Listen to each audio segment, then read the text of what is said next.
卑职左莽见过少将军。不必多礼，不知左侍卫前来有何贵干？太子想请三小姐去看诊。看诊？给谁看诊？太子殿下。左侍卫说的三小姐，可是我外甥女唐师姐。不知太子从何处听说我外甥女会看病的？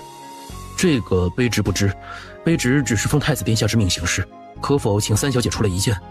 不瞒左侍卫，小景正在药房炼药。在左侍卫来之前，小景说会有人前来寻他，没成想来的却是太子殿下身边之人。太子殿下有令，务必让卑职将三小姐请去太子府，能否让卑职见见三小姐？另一头，卫士也去了药房找唐诗锦，告诉他太子府来人了。小姐，你这炼的是什么药？啊，山腿瞪眼丸。这叫。小姐，这位是太子府的侍卫。三小姐，太子殿下想请你前去看诊，还劳烦三小姐跟卑职走一趟吧。魏宇泽不着痕迹地往前一步，想威胁他外甥女不能够。好啊，不过先说好啊，我看病是要收费的。说你能医好太子殿下，殿下自不会亏待你。舅舅，我很快就回来。魏宇泽宠溺地摸了摸他的头。1个时辰之后，舅舅去接你。太子殿下，三小姐请来了。民女见过太子殿下。唐姑娘不必多礼。说起来，你是庆王叔养大的孩子，也算是本太子的妹妹。本太子患了眼疾，听闻你师承归虚道长，能治疑难杂症，所以想请你来给本太子瞧瞧。哼，演技不错。能治。太子这看着不像眼疾，倒像是经书上所说的报应啊。这话也是能说的吗？啊，太子殿下别介意啊，你也知道我是归虚道长的徒弟，被师父逼着看过不少的经书。太子这眼睛很像书里说的品行不端，偷窥他人遭到的报应啊。哎，我看太子府的阴气有点重，方才在路上还看到了贵府贴了符箓，想来太子殿下对道法也颇有研究。本太子有幸曾听国师讲过道法，自是不如唐姑娘深得归虚道长的真传，不知本太子的眼疾要如何医治？啊，那此药丸1日3次，服用1月即可复原。这药丸1000两一颗，这里有30颗，一共3万两，先收费后服药。多少钱一颗？这是王母娘娘的仙丹吗？1000两一颗。唐姑娘用的什么药，竟比太医开的贵上100倍。张太医，你去验验那药。一来防止唐诗锦在药丸上动手脚，二来看看他那是什么灵丹妙药，要那么贵。本太子入口的东西一律都得查验，这是规矩，唐姑娘不会不懂吧？民女明白。张太医将药丸倒出来。这说。回太子，这药丸并无不妥，只是这药丸里的用药与我等写的药方无甚差别，只不过将其制成药丸罢了。成分一样，但用药的技术不一样，炼药的火候不同，用水也不同。我炼的药用的是符水，一张符花了我3年的修为呢。太子觉得1000两银子能买到我3年的道法吗？用符水炼药治病，是不是民间的跳大神行骗吗？他知道唐诗锦的道法不容小觑，否则他的眼睛也不会变成这样。若有效果，1000两，本太子给你。是3万两。左莽去取银子。是。不多时，左莽便取来了3万两银子，交到唐诗锦手里。太子殿下若无事，民女就先告辞啦。等等，你方才说1日3次，服用1月，本太子的眼睛才能恢复。这里才30颗药丸，不足1个月的量。所以太子每隔10日便让人准备好银子去魏家找我，我会炼好药丸拿给太子的。他感觉他被讹了，但为了眼睛，他只能忍。左莽，送三小姐出去。三妹妹，快跟我走，我有话跟你说。二哥，出什么事了？我问你，你是不是对19王爷有意思？有什么意思啊？想到三妹妹于人情世故上本就迟钝，看样子感情上她也灵光不到哪儿去。也怪我没有早些查清，竟忽略了这么重要的事。什么事啊？三妹妹，你以后离19王爷远些，莫要再靠近他。为什么？因为他克你。二哥，你从哪儿听来的？我与19王爷并不相克。他早已取代了幼年小石锦的命格，现在他与萧燕没有相克一说。二哥并非吓唬你，小锦，你当年就是因为19王爷才被送去道观的。王爷出身尊贵，连庆王都只能迁就他。离他远点儿，恐怕做不到。你不会真喜欢上19王爷了吧？不是，是比喜欢更重要的事情。你爱上王爷了？他为什么要爱上萧燕？唐月言见他不说话，又皱着眉心，便以为他这是默认了。唐石锦，欣然郡主，郡主来此有何事？我不是来找你的，是让唐石锦出来见我。郡主有什么话跟我说便是。你算什么东西？让开！本郡主要见唐石锦。我乃陛下钦点的探花郎，我三妹妹也不是你想见就能见的。不过一个小小探花，你神气什么？你与那宋青书一同科考，他的状元是舞弊来的，谁知道你的探花郎是不是名副其实？二哥，你找我？你害得我爹娘和离，毁了2个王府，你满意了？唐石锦，你就是个扫把星，你怎么还有脸待在京城？我为什么没脸待在京城？你是不是以为全天下只有你最聪明，只有你一个人长了眼睛，别人都是瞎子？如果不是你，我爹娘即便是将错就错，也会过下去。我们一家也还是会其乐融融。你为什么要当众揭穿？唐石锦，你怎么这么恶毒？你爹娘和离的因果不在我，你恨错人了。说完，他转身就要回魏家。你别走！你害得我爹妻离子散，害得崇王府家破人亡，谁跟你沾上边，都是倒了8辈子霉。你连自己的爹娘都克，让你娘干出修复这样大逆不道的事情来，这真是叫人恶心。魏家怎么敢把你这个灾星领进门？就不怕全家被你克死吗？你，哼，是我让你娘给你爹戴绿帽子了吗？是我让你爹夺人所爱的吗？我还救了你同父异母的弟弟呢。郡主是不是连谢谢都不会说？迁怒于我，并不能挽救你支离破碎的家庭。每个人都会为自己的行为付出代价。顺便告诉你，你娘如果可以选择呢，她并不想生下你。你的存在对于瑞王妃来说是耻辱，谁会喜欢一个强暴她的人的孩子？你说话怎么能这么恶毒？我只是礼尚往来罢了。再者，我说的哪句话不是实话？唐石锦，可怜的是瑞王妃，不是你。她是我母亲，为了我和弟弟隐忍，难道不是应该的吗？哼，难道你母亲她就不是人了吗？她就该为你们隐忍，该因你们而活。瑞王妃她也是个人呐。不明白唐石锦这是什么谬论。唐石锦深深地看了他一眼，发现他眉心藏着一缕黑气。你业障缠身，很快就会被邪气吞噬，害人终害己。唐石锦，你少在本郡主面前装神弄鬼，识相的，你给本郡主滚出京城，否则本郡主绝不会让你好过的。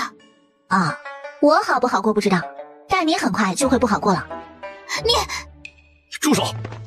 谁敢阻拦本郡主？19皇叔细细地打量着他，确认他没有伤着。19皇叔，唐石锦他目无法纪，竟敢编排我父王母妃的闲话，还敢顶撞本郡主。皇叔，你快把他抓起来！是该抓起来。嫣然郡主嘴角咧开，萧燕转过身。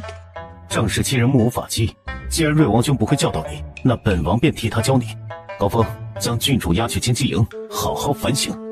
是。皇叔，你抓错人了，为什么抓我？有错的是唐石锦。皇叔，你就该把他赶出京城。对你皇叔来说呢，我比你重要多了，他不会赶我走的。这贱人，在他面前显摆皇叔对他另眼相待吗？带下去。有事啊？三小姐，上次说的符可以卖给我吗？好说，10两银子友情价，不打折。不用打折，这是我这个月的月银，三小姐请收下。啊，你月钱还挺高，可见王爷对下属很大方啊。王爷给属下涨月钱了，这下他应该不会倒霉了吧？那是欣然郡主。怎么又是位郡主？欣然郡主是崇王的女儿，恐怕跟嫣然郡主一样，是来找三妹妹麻烦的。今日多谢王爷解围，三妹妹，我们进去吧。出来许久，免得叫阿娘和舅舅担心。这小丫头不通感情，说话也随心所欲的，想要这小丫头明白她的心思，道阻且长啊。大姐，你是不是有话想要跟我说？小锦，你看出来了，其实也不是什么大事，就是有人想托我请你帮忙。什么忙？大姐姐说无妨。是杨家姑娘，她与我自闺中交好，昨日她来寻我，听闻你道法高，便想请你去杨家做一场法事。她似乎是遇到了不干净的东西。不干净的东西啊？小姐愿意帮忙吗？若是不愿意，我去回绝了她。可以吧？明日大姐将那位杨姑娘约出来，请她说一说具体情况。好，我明早便让伴下去杨家送信约她。舒兰，令姨，你来了，这位便是你妹妹唐三小姐吧？小锦既然答应帮你忙，你便与她说说你遇到了什么。杨小姐不必害怕，有什么话我们坐下慢慢说吧。我家有不干净的东西，我看到了，他想要我的命。三小姐，我听说你会抓鬼，你能不能帮帮我？不是鬼，不是鬼，那是什么？是邪祟。你见到的邪祟，应该不是想杀你，我看你神魂不稳，是被那东西吸了寿元。你身上有我的气息，是我的福吧？三小姐果然道法高深，一眼便看出来了。不错，多亏了三小姐的符，救了我一命。这符是我给长生的，后来被扔了。若不是三小姐的符，恐怕我就要死在邪祟手里了。你捡到了便是你的姻缘，因为这张符你找上我，这是我们之间的因果。你说你见到了邪祟，他长什么模样？我看不太清，但我确实见到了，像人又不太像，我说不出来。我可以帮你解决，不过要收费的哦。多少钱？他竖起了5根手指头。500两。我怕是没有那么多积蓄，不过我还有些首饰，拿去卖了应该可以凑齐。杨小姐误会了，我的意思是50两。真的吗？多谢三小姐，容我回去准备一番，过2日便请你们过府来做客。那张符已经失了功效，杨小姐将这张符带在身上，邪祟便进不了你的身。三小姐，我可以这样叫你吗？谢谢你。不必客气。我可以再给我2张符吗？我想给我爹娘求一张，我怕邪祟会害我家人。可以啊，不过要收钱的哦。护身符10两银子一张，友情价，不打折哦。小锦肯帮我已经很感激了，不打折也不要紧。这30两银子他还是有的。唐诗锦收了钱，便给了他符。令姨、小锦，你们来了，我备好了茶水点心，就等你们了。舒兰，你怎么把他也叫来了？你不知道他名声不好吗？母亲，我与令姨交好，您是知道的。三小姐又是她妹妹，我不好只邀请令姨，还是她妹妹，岂不失了礼数？你知道外头都是怎么传这位唐家三小姐的吗？都说她学了些旁门左道的妖术，是个灾星，谁同她走得近都要倒霉的。如此品性的人，你不可与之结交，听到没有？我知道了，可今日已经将人请了过来，也不好半途把人轰走，别人会说我们没有礼数的。老祖宗不是教导我们不可偏听偏信吗？说不准三小姐并非外面传言的那样呢。不管传言如何，你离她远些便是。人是我邀请来的，我来照顾他们便是。母亲，你先回去歇着吧。让你们久等了，我母亲就是怕我怠慢了你们，嘱咐我好生招待你们呢。杨夫人是嘱咐你不要跟我走得太近，怕会倒霉吧？舒兰，我家小姐绝非外面传言的那样，小姐是有些本事，但她绝对没有做过昧良心的事，那些闲言碎语都是瞎传。我知道，我当然知道，小景的福救了我一命，我怎会不知？只不过我杨家对这些东西比较敏感，平日里老祖宗更是提都不许我们提，所以我只能以赏花的名义请你们过来，怠慢之处还请你们见谅。我带我母亲向你们赔礼。尤其是他的哥哥姐姐们相继暴毙之后，神鬼报应之说在他家更是禁忌，老祖宗严令不许提及。小景，你有没有发现不干净的东西？目前暂未发现。杨小姐，带我们四处走走吧。我家花园里的花开得不错，我带你们去转转吧。逛了一圈，唐诗锦也没发现什么不同寻常的。舒兰，会不会是你看错了？你家并无……我不可能看错，我便是见到了。小姐，你相信我，我家真的有不干净的东西，我没有骗你。大姐，你先回去吧，我与杨小姐一见如故，想在她这儿留宿一晚，可以吗？自然可以。不行，我不回去。小姐你要留下，我也要留下。想必舒兰不会赶我的，对吧？我房里睡下我们3个，应该不成问题。小锦显然是想晚上行动，她不放心小锦一个人在杨家。令姨，要不你们睡床上，我睡地上吧。啊，我喜欢睡地上，可以吸收天地灵气。真的吗？当然是假的，只不过她不喜欢与人同床罢了。再说晚上还得办事儿呢，睡地上方便。舒兰，你不用同我们客气，小锦是来帮你抓邪祟的，你安心睡下便是。半夜门框突然咚的一声被风吹响，唐诗锦骤然睁开双眼，饶有兴致地看着一个黑影从门缝中挤了进来。唐令仪似是听到动静，也睁开了眼睛，不想突然被人捂住了嘴。唐诗锦对他微微摇头，示意他不要出声，然后松开他，让他看床榻那边，一个似人非人、有着人形骨架的黑影正压在杨舒兰身上，对着他的嘴巴露出了享受的表情，那是要吸杨舒兰的寿元。唐令仪心想，他和小锦都在这里，为什么那怪物像是看不见他们似的？因为我给我们用了隐身符，他自然看不见。奇怪，小锦明明没有张嘴，为什么我能听见小锦的声音？因为我给你的是升级版的传音符。唐令仪捏着符松了口气。小锦，舒兰她……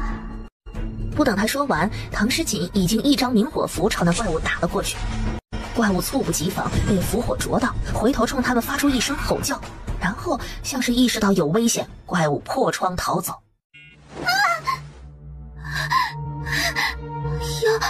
有鬼！令仪，有鬼！快救我！舒兰别怕，小锦已经把怪物打跑了，没事了。怪物？小锦，你看到他了？那东西就在我家，对不对？你把他打跑了，他会不会害我家人？我要去找我爹娘，万一那东西伤害到他们……他不会害你爹娘的，只有你才符合他的口味。小锦，这里你不能进去，这里是我老祖宗的院子，若是老祖宗知道你来这抓邪祟，定会动怒的。如果我说邪祟就在这院子里，你也不让我进去吗？你们在干什么？母亲，这么晚了，你怎么还没睡？这话该我问你，这么晚了，你跑来老祖宗这儿做什么？他下意识的偏头看，顿时惊了。神呢？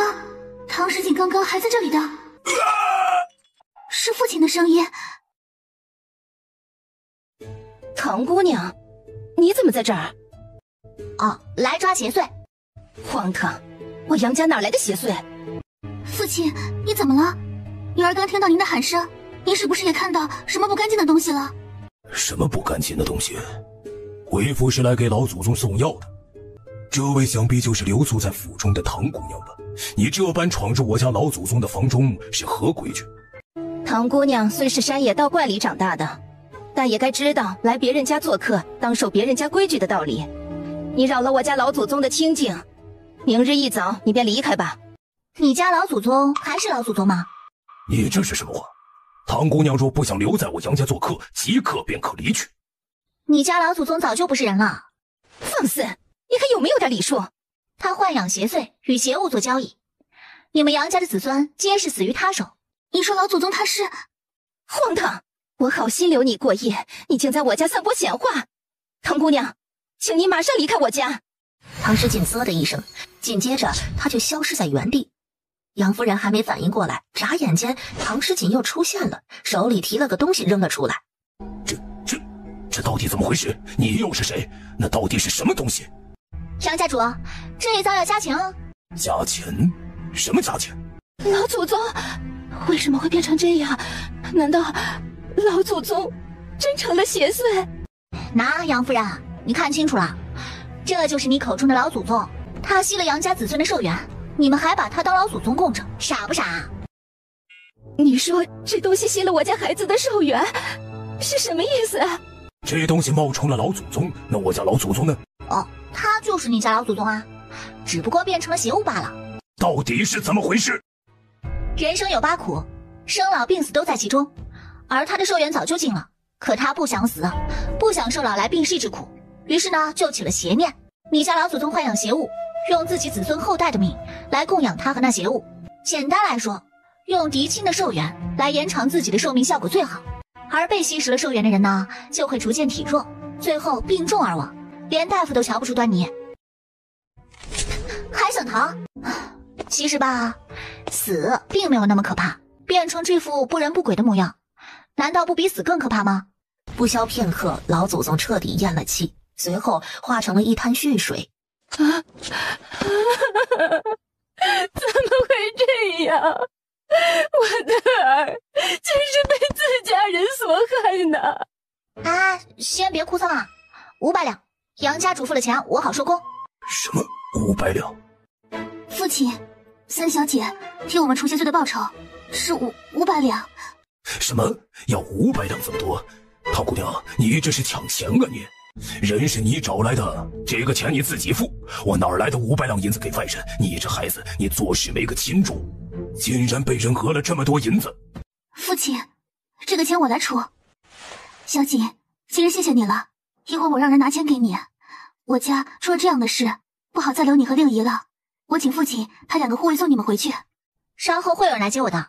啊，提醒杨小姐一句啊，这个屋里的东西不要碰，尤其是地上的血水，更加碰不得。最好全都拿去烧了。邪祟虽然除了，但被邪祟碰过的东西都沾染了晦气。你哪儿来这么多钱？你是不是动了库房里的银子？还是你母亲偷偷给你银子花了？我告诉你，你别再被那唐三给忽悠了。我们府里一点值钱的物件都在这屋子里了，这哪能拿去烧了呀？父亲，银子是我变卖首饰换来的，您能别说了吗？你的首饰不也是拿家里的钱买的吗？那说到底，花的还是家里的银子。你父亲说的是，你这孩子平白浪费了几百两银子。母亲，3小姐可是帮我们除了邪祟，可他也害得你老祖宗亡故了。我没追究他的罪责，便已经是对得起他除邪祟的功劳。这样的杨家如何长久？二哥，大姐，三妹妹莫不是算到我会来接你们？嗯哼，自然。阿娘不放心，非得让我来看看你们。杨家可是出什么事了？杨家老祖宗过世了。什么？夜深了，先回去再说吧。他都想跟着小锦一起学道法了。大姐啊，你命数极好，将来呢会荣华富贵，造福一方的。啊，我还没问。我能看出大姐心里在想什么哦。小锦你，怎么啦？或许是他看错了，小锦的眼睛清澈明亮，怎么会有红光呢？踏上马车的时候，唐诗锦忽然一顿，转回头看了一眼漆黑的杨府，似乎太顺利了。大夫，我母亲到底怎么样了？为什么会突然这样？老太君腿上的伤病着实诡异，我拿银针试探过，老太君的腿骨上竟然生了剧毒啊！为何会如此？家母此前只是摔伤了腿，并未中毒。大夫，你可看仔细了。老太君病症如此，老朽也有岂敢妄言呢？你可否能看出家母中的是什么毒？此毒罕见，老朽平生从未见过。请恕老朽医术不精，一时找不到解毒之法呀。再去找。侯爷要找什么？找大夫。真金双倍，将京城医术好的大夫都请来，集思广益。本侯就不信找不到治好老太君的办法。是。谁能救我母亲，本侯必有重谢。侯爷，我等商量了一个法子，或可保住老太君的命。什么法子？断去双腿，兴许能保老人家一命。不，我不要断我双腿，明儿我宁可死，也绝不断腿。母亲，若不断腿，您的命怕是……你就没想过去找唐诗锦来？唐孝明一愣，虽说此前我不信他，可如今连大夫都没法子，唐师姐能瞧出我的腿病症恶化，必然是有法子的。可他开口就是3000两银子，您忘了？你就不能先答应他？再怎么说，她也是你女儿，即便出了我唐家，她也翻不了天。也罢，儿子天亮就去找他。你还要等天亮？我老婆子在这儿受痛，你竟还坐得住？你个不孝子，现在就去！是，儿子现在就去。母亲，您别动怒，劳烦诸位照看好我母亲。待我母亲病愈，本侯自有重谢。应该的。二哥，让车夫走侧门回府。为何？因为不想浪费我的禁言符。开门，让唐诗锦出现见我。谁啊？是我要见唐诗锦。你去告诉唐诗锦，他父亲有事要见他，让他出来见我。有病吧？大晚上不睡觉，你敲什么敲？开门！我可是镇南侯，是唐诗锦的父亲。我管你是谁？我是唐诗锦的亲爹。开门！这就是你们魏家的待客之道吗？各位是小锦他们回来了。是镇南侯来了，说要找三小姐，我把人挡门外了。做得好，你退下吧，不必理会。是。你们有没有听到什么声音？什么声音？妈，听差了吧？天快亮了，熬夜对女孩子不好。大姐，快回房去睡吧。二哥，你也早些休息啊。阿娘半夜把我从床上打起来，就为了看你俩，你俩才是阿娘的心头肉啊。今夜辛苦你了，快去睡吧。回到房间，卫士正在房里等着他们。阿娘，令爷，小姐，你们回来了。阿娘，这么晚了还要您等我们，对不起，让您担心了。你们没事，阿娘就放心了。你们老实同阿娘说，你们究竟为何留宿杨家？杨家有邪祟，我们是去抓邪祟的。那抓到了吗？抓到了。阿娘要看看吗？不用了。小锦有本事，阿娘很高兴。可这深更半夜的，你和令姨出门也该多带几个人才是啊。听阿娘的。今晚阿娘想跟你们睡，你们可嫌弃阿娘？阿娘说什么呢？我巴不得跟阿娘一起睡。唐诗锦不喜欢与人同床，但今夜似乎也没那么不喜欢。我要睡外边。阿娘，好像有人在敲门啊。没有，夜深了，快睡吧。唐孝明拍了一夜的门，愣是没人来给他开门。杨家深夜挂出了白灯笼，只等天一亮就为老祖宗发丧讯。两个偷偷摸摸的身影趁着天没亮，悄悄溜进了老祖宗的屋里。老爷，你说老祖宗会把那宝贝藏在哪儿？我要知道还用得着来这儿找吗？老祖宗现在尸骨无存，那宝贝那也不能随身携带呀。你们是在找这个吗？舒兰，怎么是你啊？那玉簪怎么在你手里呢？快拿来给为父。杨舒兰往后退了一步。这并非父亲的东西，父亲不敢拿。放肆！什么叫为父不该拿？你这是跟为父说话的态度吗？玉簪是老祖宗留下的杨家祖传的物件，本就该是为父的。玉簪在杨舒兰头上发出淡淡的光泽，杨丽万看的眼睛都直了，恨不得直接上手去抢。老祖宗没了，父亲不难过吗？你说的这叫什么话？愈发的胆大妄言！将簪子交给我，回房去。父亲还记得唐诗锦说过，接触过邪物的都会染上晦气。父亲，你不怕吗？我有什么好怕的？3年前父亲病重，就应该死了，是兄长的寿元让父亲多活了3年。现在父亲是时候把这些寿元还回来了。他不敢置信地看着他。舒兰，你怎么神神叨叨的？快将簪子给你父亲，随我回房去休息。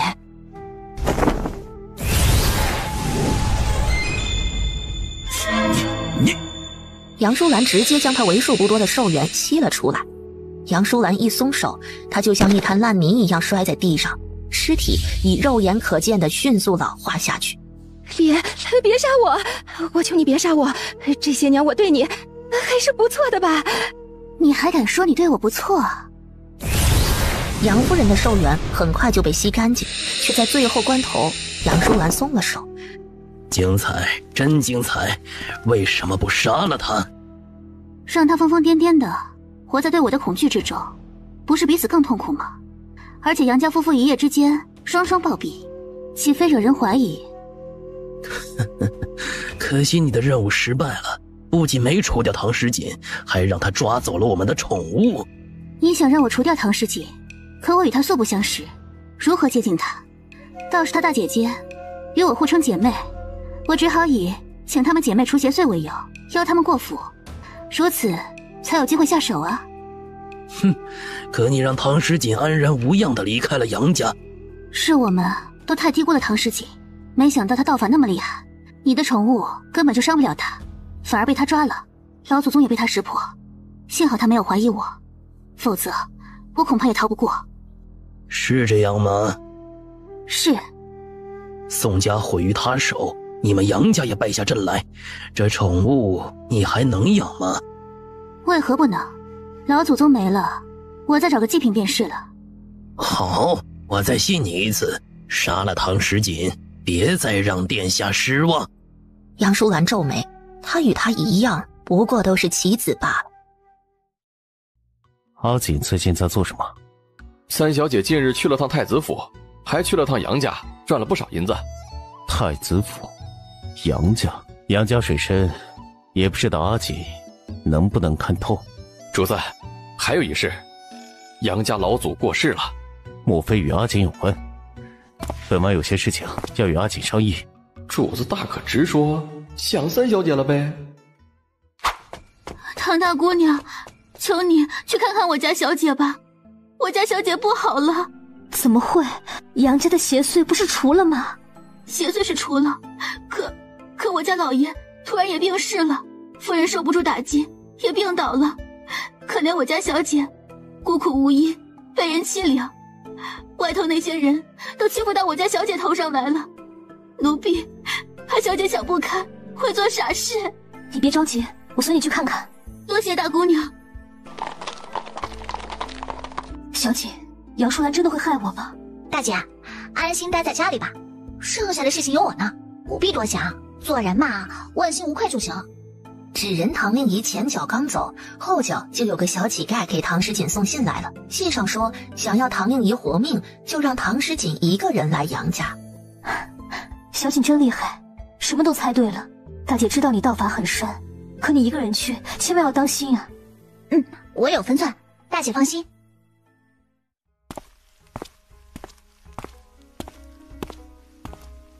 哟呵，纪灵阵，小锦，你来了。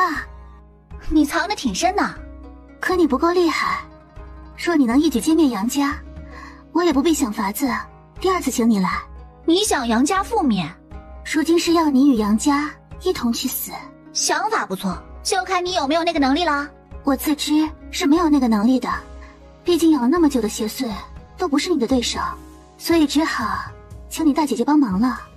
如今你大姐姐在我手里，你若不听我的，我就用她的魂魄祭阵。你想让我如何做呢？献出你的灵魂，成为我的祭品，我便放了你大姐姐。杨小姐，你是不是把我想得太高尚了？我怎么可能用我的灵魂去救她？你怕死？废话，谁不怕死啊？你就不怕我杀了你大姐姐吗？随便，我大姐死了，我还能为她报仇；我死了，谁能为我报仇啊？还是我为她报仇，成功率更高一些。你莫不是想拖延时间，想找破阵的法子？小锦，做我的祭品吧，你没得选择。就这么个破阵，还用得着想法子？五雷符，雷击劈在杨淑兰头顶，却突然有一道光芒帮她挡住了雷电。我知道你道法厉害，你若再敢招来天雷，我便让唐令仪给我陪葬。你就没觉得哪里不对劲吗？我大姐姐是不是很轻啊？与邪祟为伍，终究没有好下场，你还有回头的机会。她早就没有回头的机会了。杨淑兰这是要献祭自己的魂魄，启动祭灵阵。唐诗锦甩出一张锁魂符，将他的魂魄禁锢在肉身里，随后祭灵阵消失了。我败了，杀了我吧。你还用得着我杀吗？你连自己的灵魂都保不住，是谁教你练邪术、养邪祟的？想知道吗？我偏不告诉你。杨家真正的邪祟是老祖宗不假，只不过他杀了老祖宗，又被那人看中，成了新的嗣主罢了。他实际上并非杨家嫡女，他娘是妾室，是杨夫人膝下的儿女都死没了，才将他从妾室那里抢过来。他的生母也被杨夫人害死，所以他只想让杨家消失。听完他的心声，看着他充满恨意的眸子，虽然你可怜，但你还是得说，你背后的人是谁？我不会。一道真言符打在他身上，是家。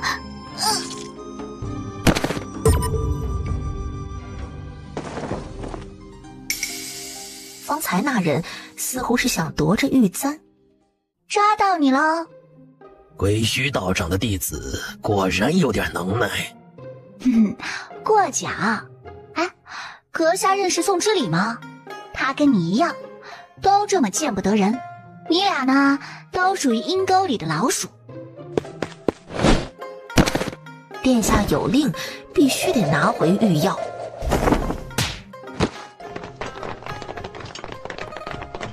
19王爷，王爷总是会及时赶到，来替我善后。怪我来迟了。不迟啊，杨家豢养邪祟，这人已与宋家和杨家是一伙的，王爷可以好好查查他。我刚在他身上打下了追踪符，你让人跟着这个纸人，就能知道他逃去了哪。高峰，当当，王爷，我又找回你一部分紫气喽。为何他们借质以本王的命额，做些歪门邪道的事？都说紫气东来，手握王爷的运势，不但可以好运连连，还可以满足自己的一些贪欲。夺你命格之人，便是利用了人的贪欲，以7星阵分散你的命格，再选出可以利用的7个容器来掩藏命格，才达到他不可告人的秘密。只有等自己的修行足够强大，才能够承载地心命。王爷最近体内的煞气减轻了不少吧？等我把这部分紫气渡给你，你的阴寒之症应该就不会再复发了。本王会尽快找回国师，解除血印，将戒指交给你。王爷有这份心，不枉费我辛苦帮你找运势。紫气渡完了，这玉簪是杨家的东西，就交给王爷处置吧。刚才那鼠辈好像是奔着这簪子来的，没了紫气，这就是个普通的簪子罢了。并不普通，这是玉药。玉药？那是什么？杨家祖上曾有一大批珍宝，其中不乏金银玉器。杨家祖上带着这笔价值不菲的宝物陪葬了。所以，这是杨家祖上葬墓的钥匙。瞬间错过1个亿，难怪这个玉簪跟普通的簪子不一样。杨家的邪祟是你说服的，这玉药你若是想要，可以给你。不了，我虽然也赚死人钱，但我不赚黑心钱。杨家的事，本王会派人处理干净的。这玉药……唐诗锦听见“叮”的一声脆响，玉簪在他手中断成2截儿。匹夫无罪，怀璧其罪。杨家既已无人了，这玉药不传也罢，留给杨淑兰陪葬吧。唐诗锦与他并肩而行，默默走回魏家。江，王爷，京城有姓江的大户人家吗？江四卿，比国舅。什么意思啊？鸿胪四卿江之中，江家出美人，江府长女入宫为妃，封江美人，读甚宠。江家尊荣，比国舅。杨淑兰死前提到的江，会不会就是这个江家？本王去查。知我者，王爷也。太子殿下恕罪，玉药被那唐诗锦夺了去，19王爷突然出现，我这才失手。又是唐诗锦，罢了，本太子领教了他的手段，你等更不是他的对手。近期都给我安分些，别叫萧燕抓到什么把柄。退下吧。是，殿下保重，属下告退。殿下息怒，那唐诗锦说，殿下务必要心平气和，眼见他的恢复。本太子确实低估他了，宋家和杨家都毁在他手里，失了最重要的紫气。连杨家墓里的财宝也拿不到手了。若将萧燕找回她的地形运势，本太子如何与她抗衡？是唐诗锦坏事。你说的不错，可本太子的眼睛还需要仰仗他。既然斗不过他，便将他留在身边，你以为如何？殿下的意思是，本太子还缺个太子妃。走着走着，唐诗锦肚子突然叫了起来。饿了。唐诗锦点头。走吧，带你去吃饭。三妹妹，你怎么在这儿？来吃饭。王爷带我三妹妹来吃饭，有何不可？小锦，我们又见面了。陆胖，好久不见啊！当着外人面能别这么叫吗？给我留点面子，私下里可以叫，而且我已经不胖了。唐诗锦张口就要说我兄弟，站着说话，不是满香楼的待客之道吧？是陆某怠慢了，19王爷亲临是我这香满楼的荣幸，王爷请。阿锦，我们坐这边。据说19王爷不近女色，小锦果然特殊，我方才没吃饱。说着就跟去了萧燕和唐诗锦的雅间。有好戏一瞧，他怎能错过？你跟我二哥认识啊？我俩是同窗。你还有同窗？我虽是个商人，但我也是读过书的，否则目不识丁，如何经商？听闻陆家欺压弱小的商铺，逼得人破产，离开京城，可有此事？那是流言。我陆家作为京城商会的龙头老大，想搞谁还需要欺压吗？是方家害我在先，王爷手眼通天，想必不会不知道吧？我与小锦也算青梅竹马，上次没来得及，这次正好趁此机会能与小锦叙叙旧。不算，我不喜欢胖子。他现在不胖了。阿锦饿了，多吃点。王爷你也吃啊，这家酒楼的菜做得不错的。好。不必，自家酒楼，小锦想何时来便何时来，想吃什么就吃什么，账记在我的名下便是。本王带他来吃饭，无需记你的账。银子刚好掉在伙计端的托盘里。放心吧，你争不过王爷。他争什么了吗？王爷，杨家的事传进了宫，陛下召王爷进宫。王爷有事就先去忙吧，我跟二哥回去。好。三妹妹，王爷方才对你笑了。他经常对我笑啊。王爷对你笑，你有何感觉？什么感觉啊？二哥瞧出来了，你确实不会对19王爷着迷。师父说过他缺了一魄，没有情根，所以确实不会对谁着迷。我虽不为19王爷着迷，但他长得确实比你们好看。王爷是我见过最好看的男人。罢了，三妹妹，我们回去吧。二哥，你等我一下。然后他跑到路边，背对着光，嘀嘀咕咕，不知道说了些什么，又用符纸叠了个金元宝烧了起来。三妹妹，你方才在与人说话？不是人。想起凝香，他想问的话默默地憋了回去。你是谁？你要带我去哪里？我死了吗？不死，可来不了这地方。你走运，渡过了冥河，去排队投胎去了。是谁救了我？除了那道姑，谁还有着多管闲事的毛病和好心啊？如果有下辈子，他会报答他的。有生意。小姐，江姑姑来了。谁？江姑姑？就是江家以前的大姑娘。江家？三妹妹，你还是不要见了，我怕他来者不善。都说他与瑞王和离，皆因你而起，明明是你救了瑞王府的小公子，他们却怪你头上。这样不辨是非的人，不见也罢。他不是来找我麻烦的，倒是你最近要小心啊！我给你的护身符，记得要贴身佩戴。三妹妹，你这是什么意思啊？该有的劫挡不住啊！我去见客户啦。三小姐，冒昧前来，我知道很唐突，还请你救救嫣然。说着便要给他跪下。王妃不必如此。我已经不是王妃了，我本名姓江，名月仙。三小姐唤我名字即可。嫣然郡主的事好说，这次呢，我不需要银子，只需要你记着我一个人情，说不准今后啊，得请你帮我忙呢。我能帮你什么忙？姑姑放心，不会伤及你的性命和名誉的。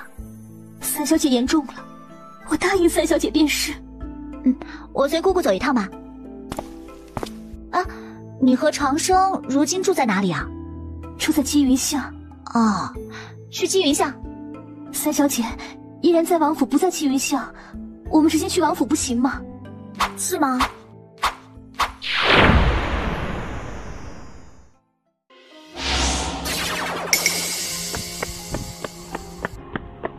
姐姐，长生，没事吧？让娘看看。这时，屋子里传来风铃的声响，煞是好听。长生只是个孩子，他没有做错什么，你连你弟弟都不放过。是他抢走了母妃，我恨他。三小姐是说，有东西盯上了长生，是嫣然郡主的生魂。嫣然在这儿。他走上前去，在江月贤肩膀上拍了一下。嫣然，真的是你？你为什么？因为我恨他，我想让他去死。姐姐，你别叫我，我不是你姐姐。这一切并非你弟弟的错，是母妃对不起你。就是他的错，如果不是他，你和父王就不会和离。是他抢走了你全部的爱，我也是你的孩子，你为什么不爱我？他不是我弟弟，我要他死。唉，你对长生的恨意太深，不惜生魂离体也要来置他于死地。但你丢了魂，12个时辰之内，魂魄若不归体，你就会变成一个活死人，永远也醒不过来了。我不在乎，大不了一起死。母妃为了他，可以什么都不要。如果他死了，母妃就只有我了，他就不会抛下我。嫣然郡主业障缠身，终会害人害己。母亲，你既然这么不爱我，为什么要生下我？母亲可怜，难道我就不可怜吗？是我的错，我错了，嫣然。母妃求你，跟三小姐回去吧，等你醒来再来找母妃，好吗？母妃，你会回来吗？他已经回不去了。你还是只要弟弟，不要我。是你，都怪你多管闲事，不然这一切都不会发生。唐师姐，你把母妃还给我。这倒霉孩子，缺爱缺的都失去理智了。三小姐，嫣然她啊，抓回去打回肉身就好了。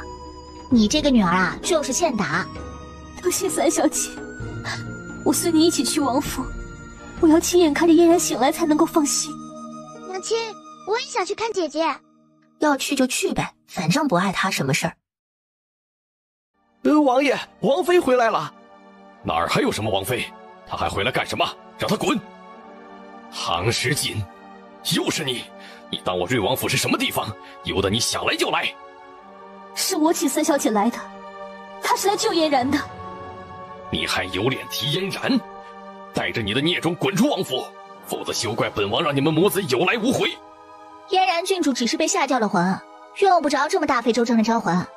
哪儿来的小丫头，竟敢在此大放厥词，打断了贫道招魂，说招魂失败，害及郡主性命，你当得起吗？你这招魂符都画的不对，就这能招来魂，也是有鬼了。放肆！这招魂符，贫道花了10年功力才画出来，你敢说我画的不对？难不成你也还会画符？这招魂符呢，我倒是会画。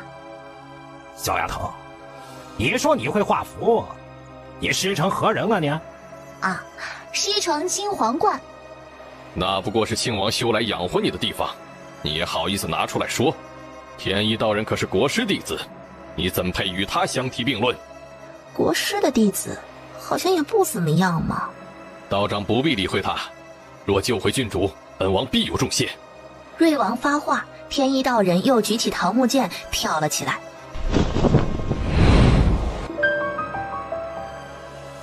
嫣然，你醒了，你可吓坏父王了。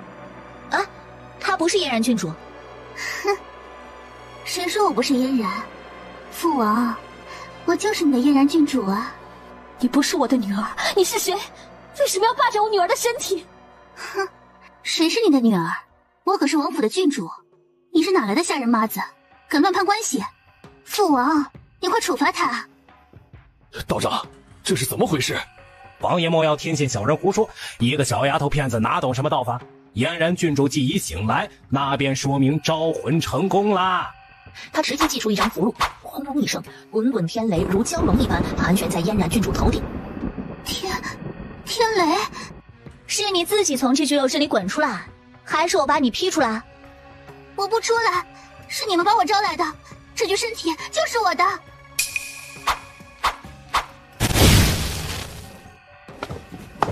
片刻后，嫣然郡主醒了过来。我不会感激你的。哦，我不需要你的感激，毕竟不值钱。没事就好。从竞技营出来时他还好好的，怎么就……父王，我没事，我就是太累了，魂魄才走丢的。嫣然，你若不想看到我这边走，但我希望你能不要再记恨你弟弟，你能不希望看到你们姐弟相残。你又要走？哼，我早就知道的，你眼里只有长生，我活该被你抛下，往后我也没有你这个娘。对不起，嫣然。今后你们母子不得踏进王府一步，给本王滚！唐诗锦没兴趣听这对前妻前夫争执，他转身就走。站住！赏你的。不想小姑娘你竟有上品灵符，倒是贫道看走了眼。虽说是你让郡主回魂的，但那招魂阵跟招魂符都是我画的，郡主的魂未必不是贫道招来的，只是叫小姑娘捡了个便宜罢了。这银子理应分贫道一半才算说得过去吧。你脸皮够厚啊！就你画的那招符阵、招魂符，招来野鬼霸占郡主的肉身，这银子你拿得亏不亏心啊？人呢？师傅，我们为什么要跟着他呀？跟个人都跟丢了，哪来这么多废话？还不快给我找去！嗨，这儿呢，你们是在找我吧？哟，小姑娘，又遇到了，好巧啊！方才听小姑娘说五雷符是你自己画的，不知可否拿出来给贫道瞻仰一二啊？凭什么？就凭我们都是修道之人，若当真是姑娘自己画的，又何必吝啬一张符呢？给我们看看，又有何妨呢？哼，我要是不给呢？我只是想看看你的符纸，你这小姑娘怎的这般小家子气？今儿贫道把话放在这儿，姑娘你最好把你的布袋给我，否则贫道怕你会有血光之灾呀！呵呵，明抢不成，开始搞威胁恐吓了。我有没有血光之灾不知道，但我知道你很快就会有血光之灾。听说你还是国师的弟子啊？唉，有你们这样的弟子，不觉得给国师丢脸了吗？既然知道我是国师大人的弟子，还不快快把你肩上的布袋交给我？想要符，自己来拿呀！老道士摩拳擦掌的要去抢符，被唐诗锦一把拽进巷道里。想要符纸，好说，有本事拿走，都是你的。你想做什么？我说了，你有血光之灾啊！住手！住手！快住手！你这小姑娘怎么这么粗？一刻钟后，一只手从巷道里爬了出来。救！下一秒，老道人又被拖回了巷道里，进行新一轮的教育。师傅，世子好像有声音，奇怪，这些人怎么都不动呢？救命啊！抱歉，有点私人问题要解决，打扰了。然后把人拖回了巷道里。世子，光天化日之下私自斗殴，是犯了律法的吧？不是斗殴，你看那被打的人有还手之力吗？世子，要不要去阻止一下？万一打死了人，是不是不好？京城每天都得死人啊，难道我们每件事都要管吗？救命啊！救命啊！唐姑娘，是我，你哪位？唐姑娘不认得我，我却是见过你的。小姐，她是欣然郡主，是虫王的女儿。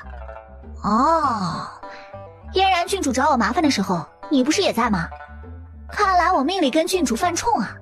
如果你也是来讨公道的，我只想说，崇王妃以咒术害人，遭到咒术反噬，是她害人终害己的下场。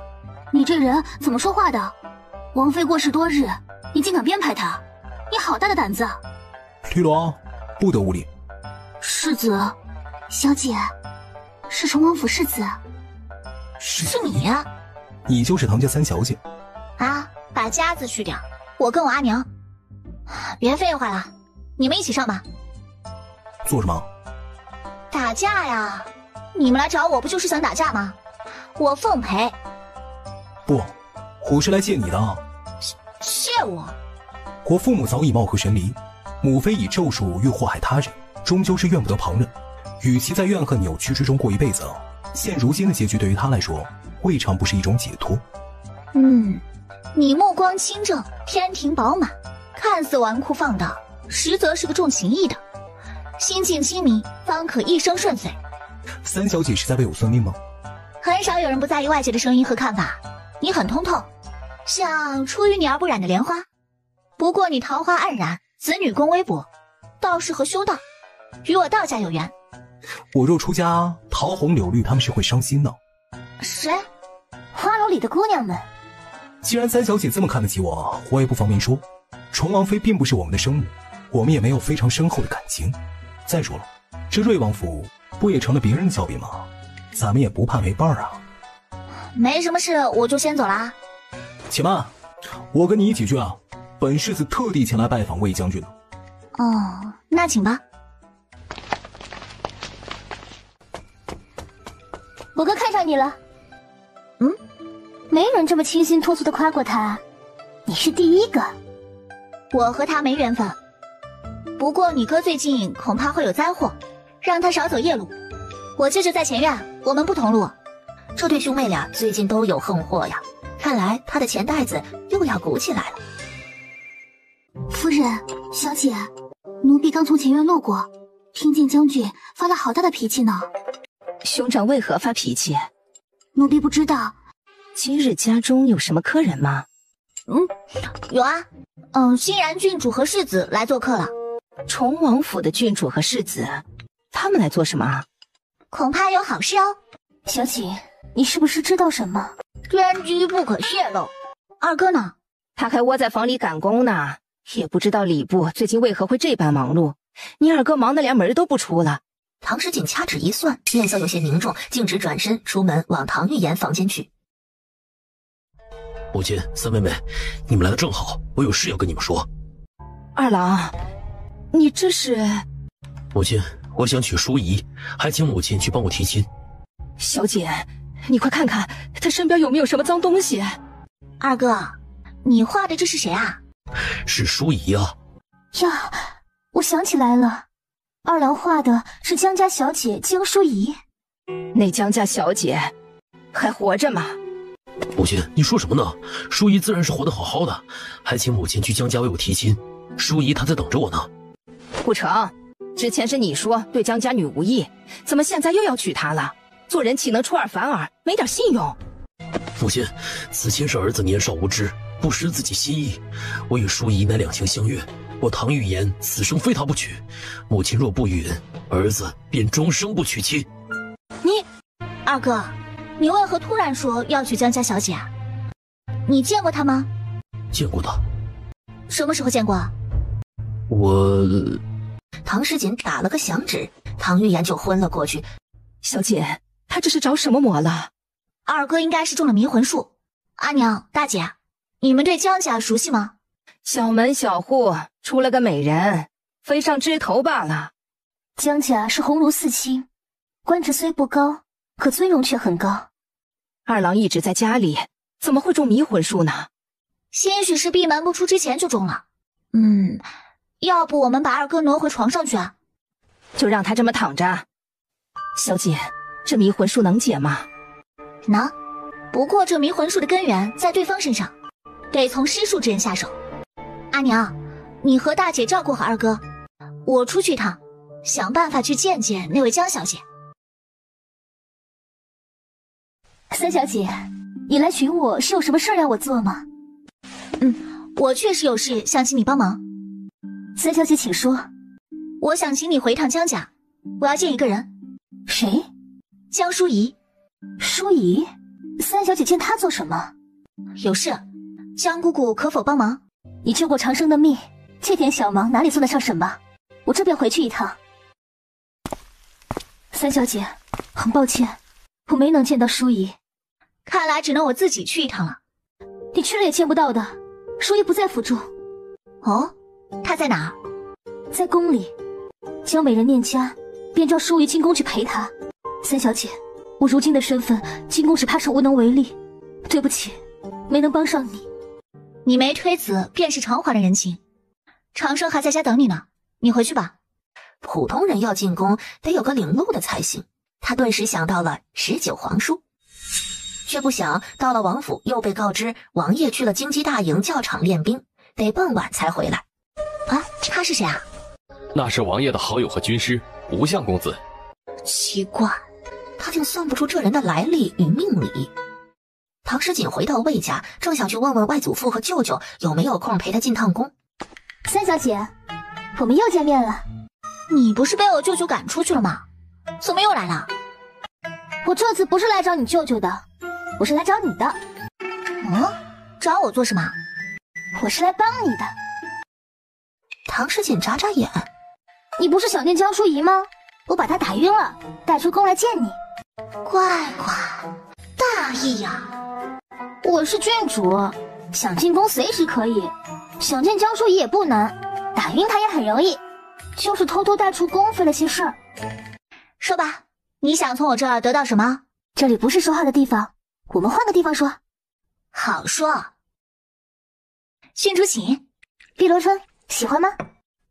客随主便，我都可以。我哥不在，你不必拘谨。我为什么要拘谨呀？我把江疏仪敲晕了，她应该过会儿才会醒。你要见她，是因为你二哥？想不到魏家还有你的眼线呢。并非眼线，我只是跟你舅舅身边的小厮打听了一下他的行踪罢了。听说你在找江疏仪，你二哥出事了。你打听我舅舅的行踪做什么？我想做你舅母。你这么直接的吗？我看上了你舅舅。有眼光。你不笑我？我为什么要笑你啊？你喜欢谁是你的自由，只不过，你成年了吗？我早已及笄，年18。哦，那还好。但是你们这年纪相差的有点大呀。他看起来不老。舅舅虽年近40，但身姿挺拔，骁勇善战。幼年时我落水，是他救了我。兴许他不记得，他抱过我。原来你是馋我舅舅的身子啊！以我舅舅的脾性呢，断然会拒绝你。说句不好听的，他怕是拿你当孩子呢。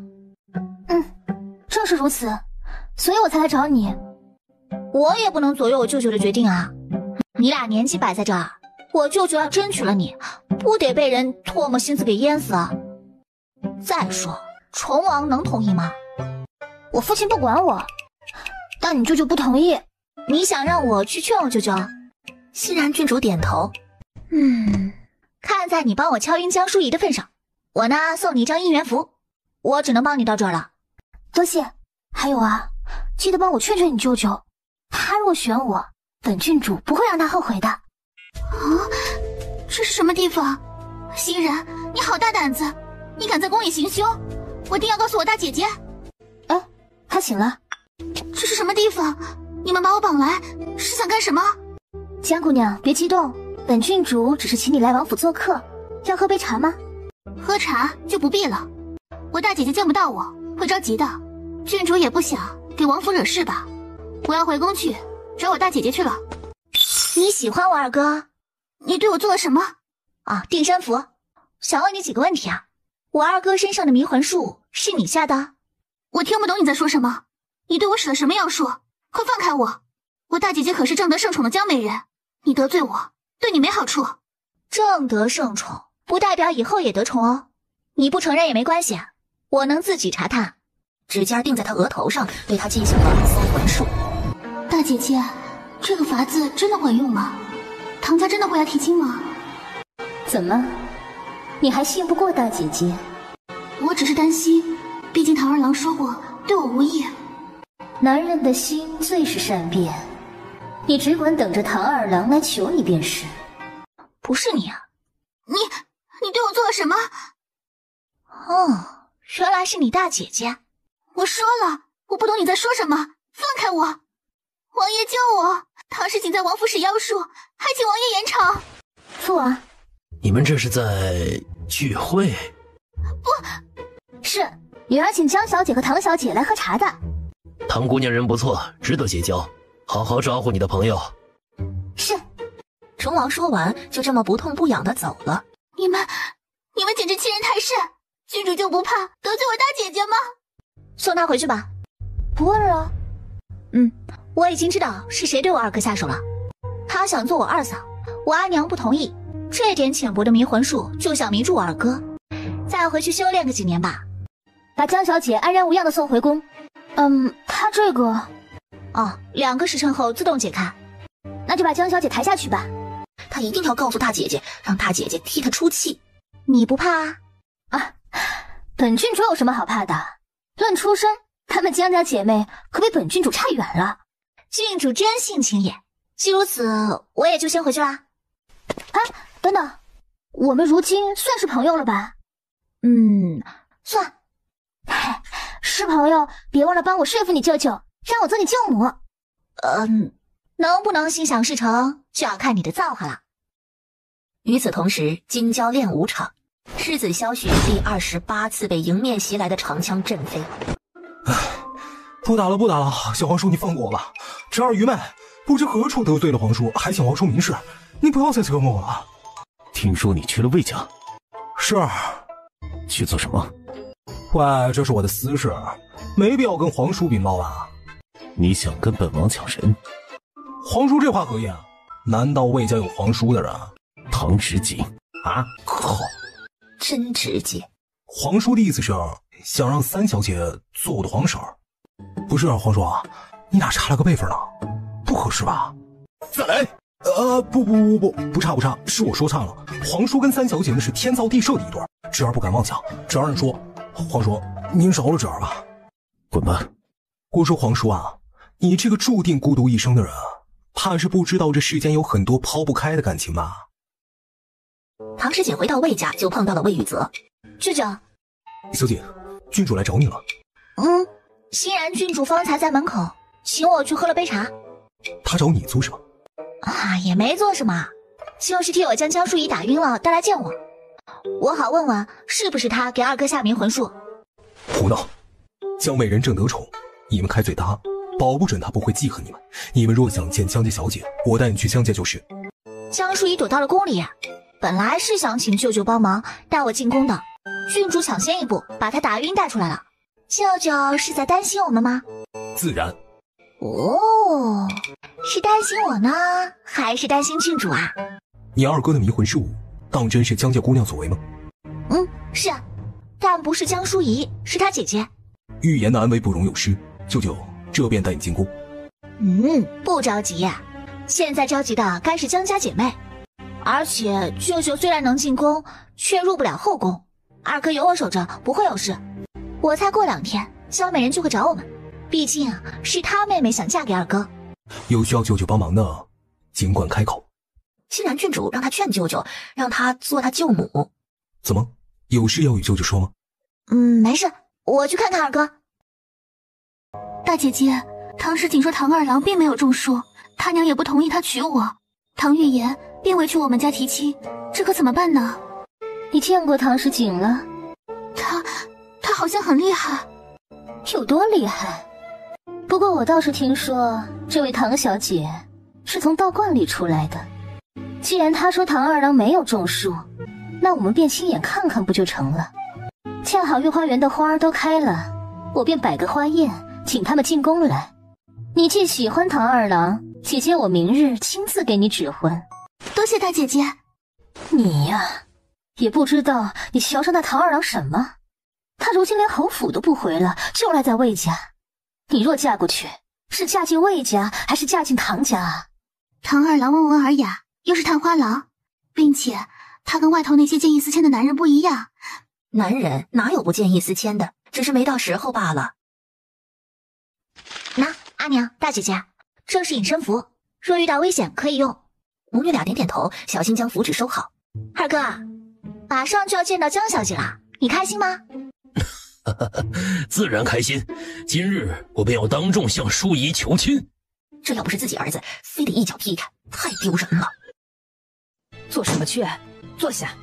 闲言碎语，别人爱怎么说就怎么说，他们又不会少块肉。贵妃娘娘到，江美人到。见过贵妃娘娘，江美人。诸位不必多礼，我瞧着到了百花齐放的时节，如此美的景色，应该有人观赏才不辜负。这才摆了个宴席，请大家来赏赏花，说说话。江妹妹说的不错，诸位都随性些。皇后娘娘身子抱恙，来不了，本宫便同你们一起赏花。什么身体抱恙啊？不过就是怕被我抢了风头，不敢来罢了。皇后又如何？照样得避我风吗？唐二公子，听说你找回了妹妹，可是你身边这位？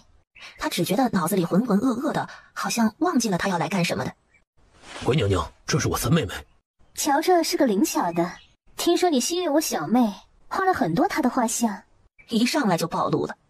是娘娘误会了，我二哥一心只想升官搞事业，并无心悦之人。是吗？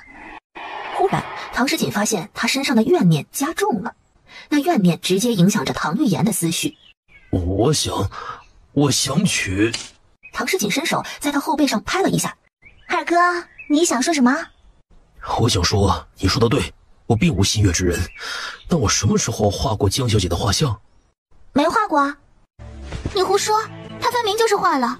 他还求唐夫人来提亲，说要娶我。别叫我唐夫人，本人已休夫。再者，我儿子要娶谁，难道我会不清楚吗？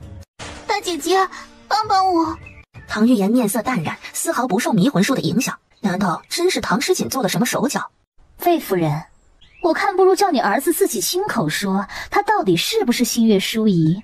好家伙，身上长出的怨气都有一人高了。不是。你与淑仪男未婚女未嫁，我看你们就很般配啊。趁着今日好花好景好时节，不如我做主替你们指婚，郎才女貌，成为一段佳话。三妹妹，我头疼。很快就不疼了。说着，唐诗锦掌心汇聚灵力，混合符箓融入唐玉妍的体内。江妹妹没事吧？这贱人不会又想栽赃她吧？是她低估了唐诗锦。唐诗锦，你好大的胆子！你敢害我大姐姐？坏，长点脑子！从头到尾我都没靠近过你姐姐，你哪只眼睛看到我害她了？她这是被反噬了。胡说什么呢？我这不过是上火了而已。江妹妹，寻常上火，撑破天也就是流流鼻血，你这好端端的突然吐血，哪里是上火的症状？倒是唐姑娘说的反噬，不知是何意？这位美人身上有极重的怨气，想必是供奉了什么邪物，作为交换，让邪物来达到自己的目的。可饲养这种邪物，往往都是会付出代价的。江美人想用迷魂术来控制我二哥，但我二哥心智坚韧，迷魂术没成功，他这才遭到反噬。三妹妹，我当真这么心智坚韧，没被人控制？二哥，你也长点脑子。什么？竟有此等事？听唐姑娘的意思，江妹妹岂非是在宫里施邪术，祸乱宫规？荒唐！收我养邪物，有证据吗？凭空污蔑宫妃，才是犯了宫规。贵妃娘娘可莫要听信她的一面之词才好。呀，美人娘娘，你的脸怎么了？你还敢说你没有供养邪物？我的脸怎么会这样？我的脸怎么会变成这样？看看这张脸，完美诠释了什么叫一半天使一半魔鬼。江美人原来这么丑的吗？好可怕，我不敢看，怕做噩梦。大姐姐，你不是我的大姐姐。你躲什么？我就是你大姐姐，还不过来扶我回宫？江淑仪被吓得直摇头。不想死就给我滚过来！江美人抓着她的手快速离开。诸位都回去吧，管好自己的嘴，切莫乱说。是。众人纷纷行礼告退。魏夫人，请留步。你家三姑娘呢？啊，兴许是刚才人太多，与我们走散了。唐诗锦用凤仪扶到未央宫的时候，江淑仪躲在角落里瑟瑟发抖。你大姐姐呢？不，我没有大姐姐，别过来，你别过来，不是我大姐姐。唐诗锦抬手打了个响指。现在可以清醒的说话了吗？你大姐姐以前不长这样吧？或者说以前她没有那么美？她怎么知道？你们还有个弟弟，但是夭折了，对吧？你怎么知道？是唐令仪告诉你的。哼，你弟弟啊就在这里。你说什么？你就不好奇你大姐姐为什么会越变越美？她一直都很好奇。答案就在这里。唐诗锦一挥手，一排书架自动挪开。救我！唐诗锦抬手祭出一张镇邪符，还想逃？黑气只得窜回本体里。他的胃口会越来越大，当你满足不了他时，他就是吞噬四主。方才你我斗法，你们反噬一体，他也受伤了。他想要你的灵魂，让他恢复呢。地上一头白发的人颤了颤。你的愿望是变美，但当你满足不了他，他同样也满足不了你，你还会付出与邪物交换的代价。你也不想想，世上哪有不用付出就能获利的好事呢？你知道什么？神尊就是让我变美了，神尊可以满足我，我也可以满足神尊。是你伤了神尊，夺走了我的美貌。哪有神尊需要血因为祭，人血饲养的？神尊，我愿意用我的血变美，求神尊让我变美。你的血已经满足不了他了。取了一根银针去他眉间穴。放开我，放开我！唐诗锦，我们无冤无仇，你为什么要跟我过不去？不就是一个迷魂术吗？也值得你在宫里这样大动干戈。让你二哥娶我妹妹，究竟哪里委屈他了？哼，对我二哥下手，就是跟我过不去。我二哥不想娶江淑仪，你有什么资格强迫他？你还是想想，陛下见到你这副尊容，会不会被你吓死吧？陛下驾到！陛下，江妹妹宫里竟还有这等密室。朕的爱妃呢？这密室又是怎么回事？陛下，你瞧，这供奉的是个什么邪物？三小姐，江妹妹哪里去了？小姐，没事吧？我没事。你就是与庆王府报错的那个唐诗锦，你怎么会在此？朕的爱妃呢？陛下，你的爱妃就在你眼前啊。她是朕的爱妃。陛下小心，江妹妹年轻貌美，哪里是这个模样？万一是什么邪祟伤着陛下，可怎么好？灵慧，是你吗？你不是灵慧，你是谁？你把娘娘弄到哪儿去了？爹！你怎么会变成这个样子？陛下如今相信臣妾并非胡言吧？江美人她就是豢养了邪物，才会变成这样。不，陛下，不是这样的，你要相信臣妾啊！是他对臣妾施了邪术，臣妾才会变成这样的。是他要害臣妾，陛下，你要救救臣妾啊！他说的可是真的，当真是你以邪术害神？就这脑子是怎么当上皇帝的？朕听闻你是在道观里长大的，保不准会些旁门左道的妖术。陛下所言极是，这位唐三姑娘一句话便让瑞王和离。宠王妃病逝，她着实是有些见不得光的手段。娘娘变成这样，定是她对娘娘做了什么手脚，还请陛下将她抓起来，严加审问。她定有让娘娘恢复如初的法子。江美人养小鬼确实见不得光，她的脸是遭了小鬼报复，恢复不了。小鬼不是那么好养的，尤其是心怀怨恨的小鬼。胡言乱语，这里哪有什么小鬼？你敢当着陛下的面妖言惑众，该当何罪？你吼什么？江大人这么激动，莫不是被小锦揭穿了真相，心虚了吧？江大人身为父亲，难道会不知道自己女儿变得和从前不一样了吗？陛下，江美人进宫前，臣父曾见过她，她那时相貌普通，只是个寻常姑娘家，并不似入宫后美颜异常。若不是做了什么匪夷所思的事儿，一个人的容貌哪里会发生这么大的改变？我女儿说她养小鬼，她就是养了，臣妇敢以性命担保。你，汤世锦，你说江美人养鬼可有凭证？那这就是凭证。不，他的神尊，他的美貌，是你，汤世锦，是你害的，都是你，都是你！我要杀了你！却不想神像里的一团黑气缠住了他。滚开！我这是在给你报仇！你个养不识的白眼狼！他是在给自己报仇呢。怎么回事？他这是发什么疯？汤世锦好心打了个响指，一道金光乍现。鬼，有鬼啊！陛下，快捉鬼啊！陛下，江美人当真与鬼为伍，证据确凿，他养鬼祸乱后宫，罪不容赦啊！你可能解决这小鬼？能啊，要收钱。收了这小鬼，朕自有赏赐。江大人，你看这孩子面熟吗？拿开，别靠近我！陛下让你收鬼，不是让你吓唬人的。他可是你的孩子呀，江大人，怎么你不敢看他呢？放屁！我哪来的孩子？你休要在这血口喷人！他像是哭了。江大人老来得子，可惜幼子不幸夭折。江大人忘记了吗？我的儿子。三小姐是说，这是江美人的弟弟，她为何会将自己的弟弟养在身边？因为至亲的血脉，养出来的小鬼更容易听他驱使。江流慧，你竟如此狠心，这般对待自己的幼弟，本宫看你是疯了。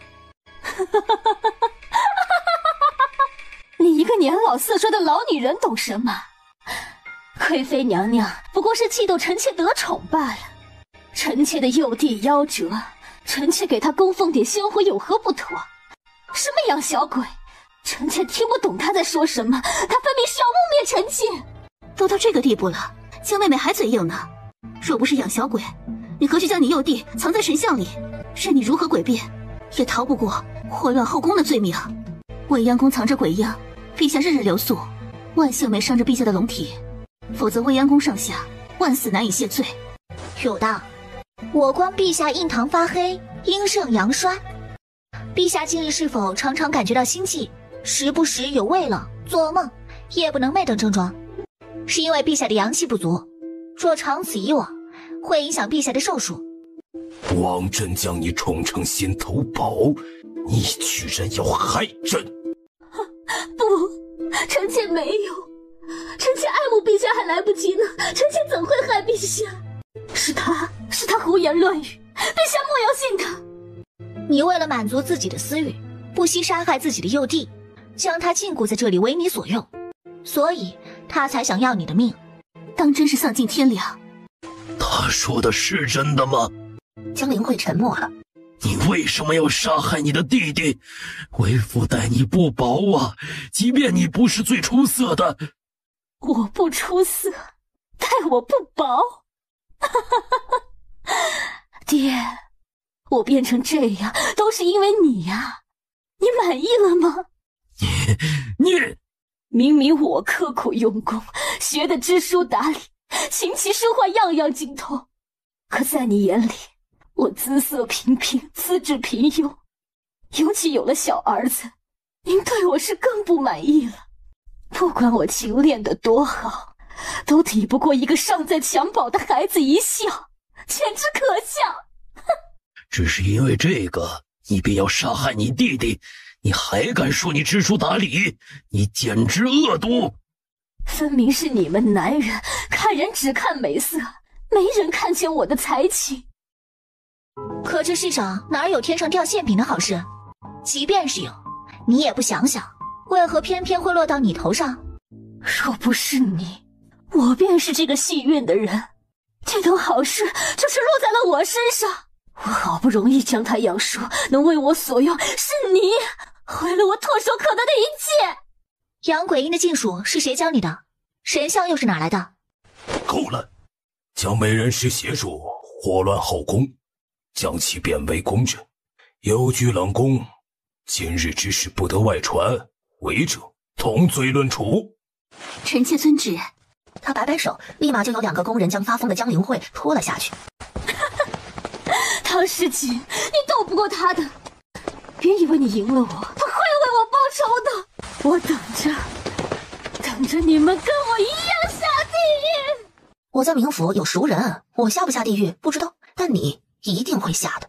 他是不是知道的太多了？江美人道行不够，养的小鬼很容易被人发现。若是我养，必能叫人死得悄无声息。他这是在威胁他吗？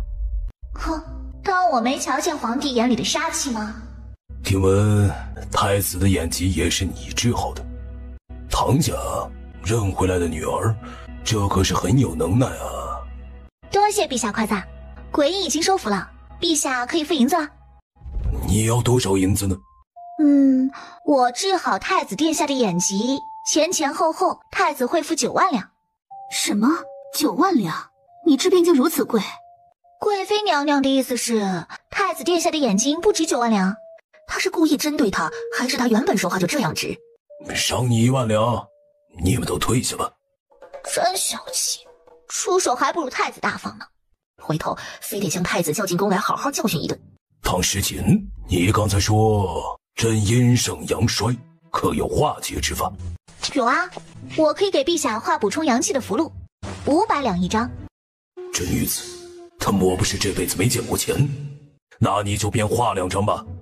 好说，2张1000两。那贴身佩戴，可驱散陛下身上的阴气，补回阳气。没想到他堂堂皇帝竟也信鬼神之说。陛下，您的身子才是最要紧的，陛下龙体安康，便是天下百姓之福呀。回到魏家，唐诗锦便用从江美人那取来的眉间穴替唐玉颜解了迷魂术。我要去把那些画像都处理掉。想到他竟躲在屋里痴迷的画江淑仪的画像，还说要娶她，他就觉得自己好蠢好蠢。阿姐，听闻你进宫了，宫里的人可有为难你？正好他也要跟他说说江家的事儿，于是掏出瞬移符，眨眼间他便出现在萧燕面前。你入宫的事情，本王听说了，可有瞧出什么不妥？啊，我正要跟王爷说这个呢。江美人虽养鬼医，但她身上没有紫气，江大人身上也没有。王爷查过江家吗？江家可还有什么别的运势？江家的运势就是江美人入宫为妃，江家2房有一子，养在江之舟身边，江家效忠于储君。江灵会变美，应该只是他养鬼婴许下的心愿。至于你说的江家子，没准就是从杨家逃走的黑斗篷，都是太子的走狗，没跑了。这么看来，在背后设计你命格的十有八九就是太子呀。本王不这么认为。啊？为什么？本王尚未出生时，太子亦未出世，如何算计本王？说的也是，你与太子差不多大，辈分上却高出一截。今天我从江美人的话中套出她背后有人指使，陛下却有意替她遮掩。所以我猜，即便太子不是背后算计你的主谋，他与这件事也脱不了关系，说不准是皇帝。这话是能随便说的吗？但转念一想，三小姐能这么无所顾忌地说出这话，说明她信任主子呀。总之我瞧皇帝父子俩的面相都不是什么好人。萧燕眸光幽深沉静地看着他。我这也是拿王爷当兄弟才实话实说的。本王不想和你做兄弟。那你想与我做什么？日后你就知道了。我们来说说江家子吧。他若是太子的走狗，太子又与私藏紫气的家族有关，想来江家子干的便是替太子铲除异己的事。以王爷的权势，将他抓起来查问一番，应该不是问题吧？这个江家子有些不一样。哪里不一样？长得很干净，平素很文静。他更加好奇，想见见了。江公子前几日随几位世家公子出城夜猎去了。我得回去多画些符，又有银子赚了。对了，王爷府上有个门客叫无相公子，我在他身上嗅到了同类的气息，不知王爷可否让我见见他？你见过他？在王爷府上打过一个照面。他回来过？属下不知，属下去问问。看他俩的表情，好像有些不对劲儿。主子，府上无人见过她，三小姐会不会是认错人了？我并不认识她，谈何认错？但我确实见到了呀。可府里没人见到三小姐说的人。她与你确实是同类。从他口中听到一个劲爆的消息，他是国师？哪个国？哪个师？北离国师。啊！这么说，他与解除血印、拿回情魄只有一步之遥。啊，等一下，国师不是个老匹夫吗？你师父归虚道长，应该也能随心变化自己的面容吧？明白了。唐诗锦在心里爆了句粗口，然后转身就走。想要确定江家人手里有没有紫气，王爷就准备一下，跟我去夜猎吧。你要带本王一起去？王爷还有别的事吗？要是没时间的话，无他事，不过带上本王，你不嫌麻烦吗？闲的，但这不是为了不辜负你的信任吗？若是换了别人，你也不会嫌麻烦。会啊，但王爷不一样，我赚钱，王爷查人，咱们分工合作，两不耽误嘛。王爷登门有失远迎，小姐，是你带王爷回来的吗？王爷要跟我出去一趟，我们回来准备点东西。阿娘有客人。三小姐，虫王面带忧虑的走出来。19弟，你怎么来了？三哥是来请阿锦帮忙的吧？虫王点头看向唐诗锦。三小姐，虫王不必说了，我已经知道了你的来意。5000两，我保证将世子平安的带回来。5000两？虫王莫不是嫌贵？不能吧？世子的命应该值这个价吧？好，如此，那便有劳三小姐了。有什么需要本王帮忙的，三小姐尽可开口。他本来是想说他收到了歹徒的勒索信，让他准备5万两银子赎金。19王爷与我同去，没什么需要虫王帮忙的。三哥准备好银子来赎人就行。没看错的话，19弟是笑了吗？19弟，萧巡那小子可是得罪了你？没有。那你为何揍他？你打了萧世子啊？只是试试他的武功罢了。我们皇族可以养出纨绔，但不能养出废物。我听你瞎扯。有道理。萧巡夜练失踪，可见平时历练不足，武力太低。三哥管教不严。萧巡性子散漫，他只想做个闲散王爷，本王没觉得有什么不好的。小姐，你又要去救人？阿娘别担心啊，一点小事，我能摆平。王爷，我家小锦就拜托你了。夫人放心，小锦很厉害的，本王恐怕还需要她照拂呢。小姐，你们要早去早回。他这个不近女色的19弟看上唐诗锦了，难怪萧巡被他打一顿。看来他儿子是没那个命了。天黑前，他和萧燕赶到了五行山脚下。三小姐有什么吩咐，请直说。那你运势有点低啊，买符吗？跟上次一样，10两银子不打折。买。三小姐，一张符能够护属下平安吗？属下这里有20两，买2张可以吗？够。高大哥，你留点给我们呀！三小姐，我们也想买符。都有，别抢啊！10两银子一张，贴身佩戴，可保平安。玄影为买了符，藏进怀兜里，个个都神气昂扬的。唐诗锦手心里藏着最后一张护身符，偷偷塞到萧燕手里。王爷，看在你的人跟我买了这么多符的份上，这张符免费送给你。山里有阴气，这符可以挡一挡。多谢阿锦。下次让他们都找阿锦买符去。你们在山下接应我们，等找到人，我和王爷会将人带下来的。三小姐啊，这夜里山路不好走，要去还是让属下们去吧，也好保护王爷跟您啊。你们去了也是拖我后腿，山里不仅有毒蛇猛兽，说不定还会有个别阿飘。你们要是迷路了，我还得去找你们。算了，三小姐说让他们在山下等，他们就在山下等，不去拖王爷和三小姐的后腿。那主子就……你得去，你跟去可以打下手，总不能叫你家王爷去伺候人吧？是，跟着主子是属下的分内之事。那我们就上山吧。杀了他！护身符为什么不管用了？小姑娘到底行不行啊？我当然行。紧接着，一道金光打出，将原本压在萧巡身上的人全部掀飞。你果然来救我了！拿钱办事，保你平安。放心啊，你不会死的。萧巡这回是彻底安心了，就那样安详的躺着，也不着急爬起来了。唐诗锦又打了个响指，被控制的公子哥们原本呆滞的目光逐渐变得清明。怎么多了个姑娘？什么姑娘？那是救兵，你们不用死了。唐家的小道姑果然有两把刷子，居然能闻着味儿找到这里来。哼哼，你说的每个字我都不喜欢，所以我决定教你做人。哼，大言不惭。哼，手下败将。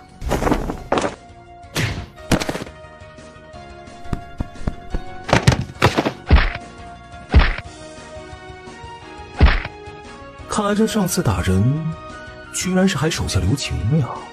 她好飒爽的小姑娘，我喜欢。你们谁认识这个小姑娘？1刻钟内我要知道她的家世背景。谢公子啊，你以为你还在京城呢？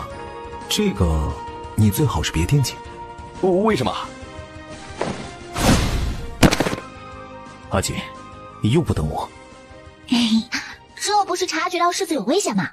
他要是出什么事儿，我这一趟不是白来了吗？这种体力活，下次等本王来就好。阿锦的瞬移符太快了，纵然他轻功再快，也赶不上他的符啊！是九王爷，见过王爷，没想到来救我们的居然会是王爷。救你们的是阿锦。多谢阿锦姑娘。阿锦也是你们那叫的。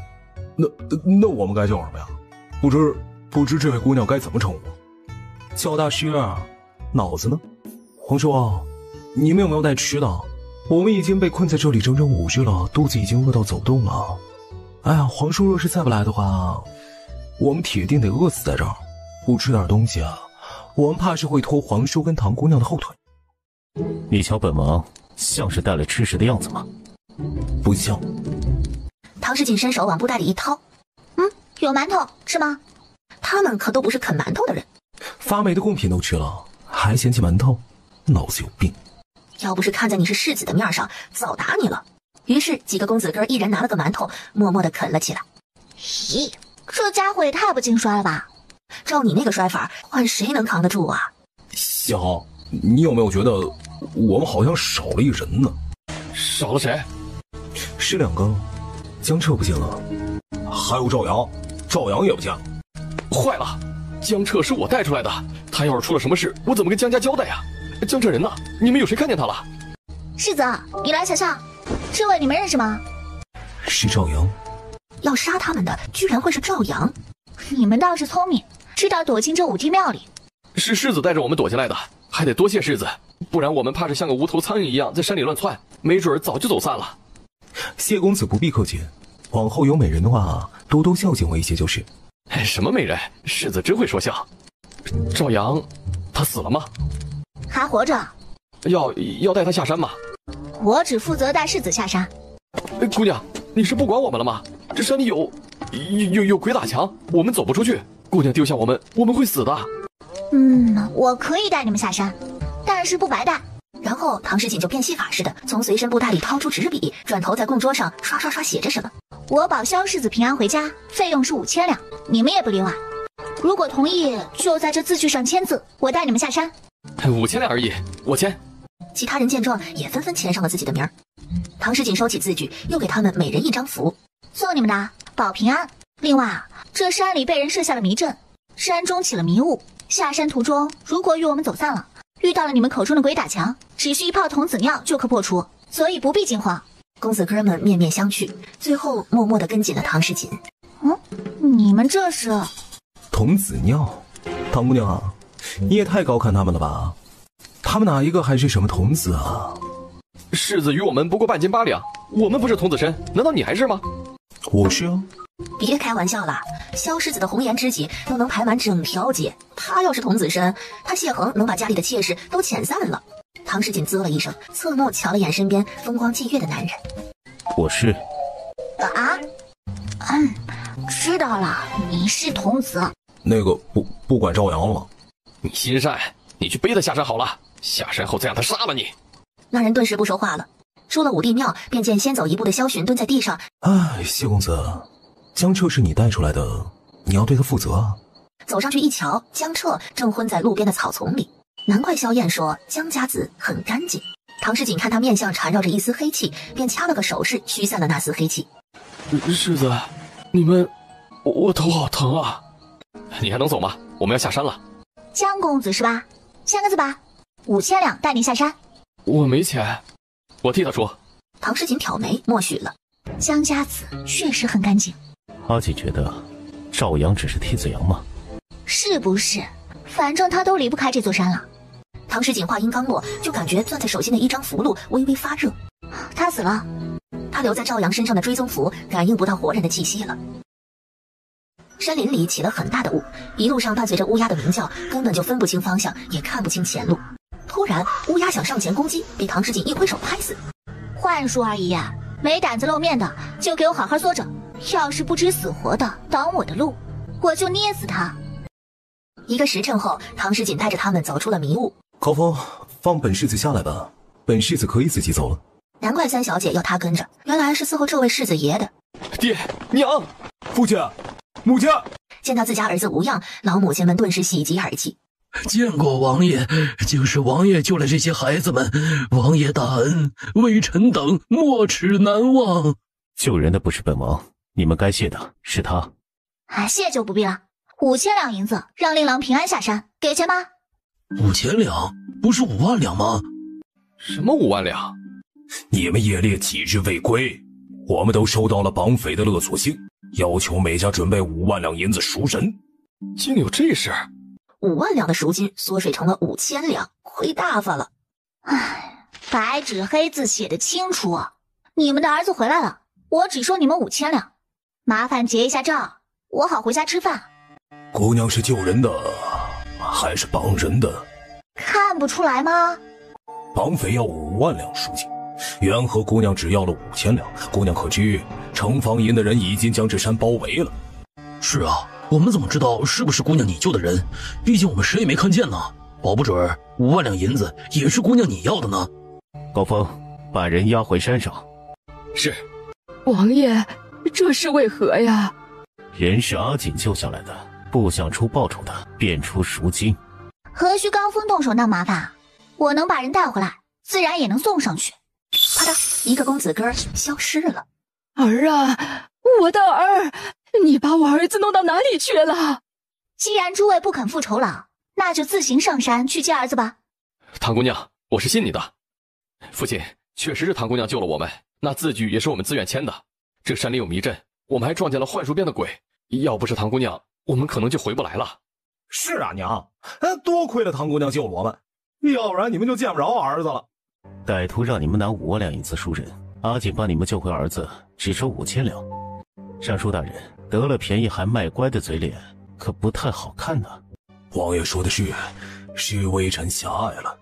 唐姑娘救了犬子，谢某无以为谢。这5000两银子乃是唐姑娘该得的。谢大人，你要出1万两。这是为何？父亲，还有江彻那份，我答应替他出了。既是犬子答应的，我谢家自不会赖账。1万两在此，唐姑娘你数数。你们呢？我们也出钱。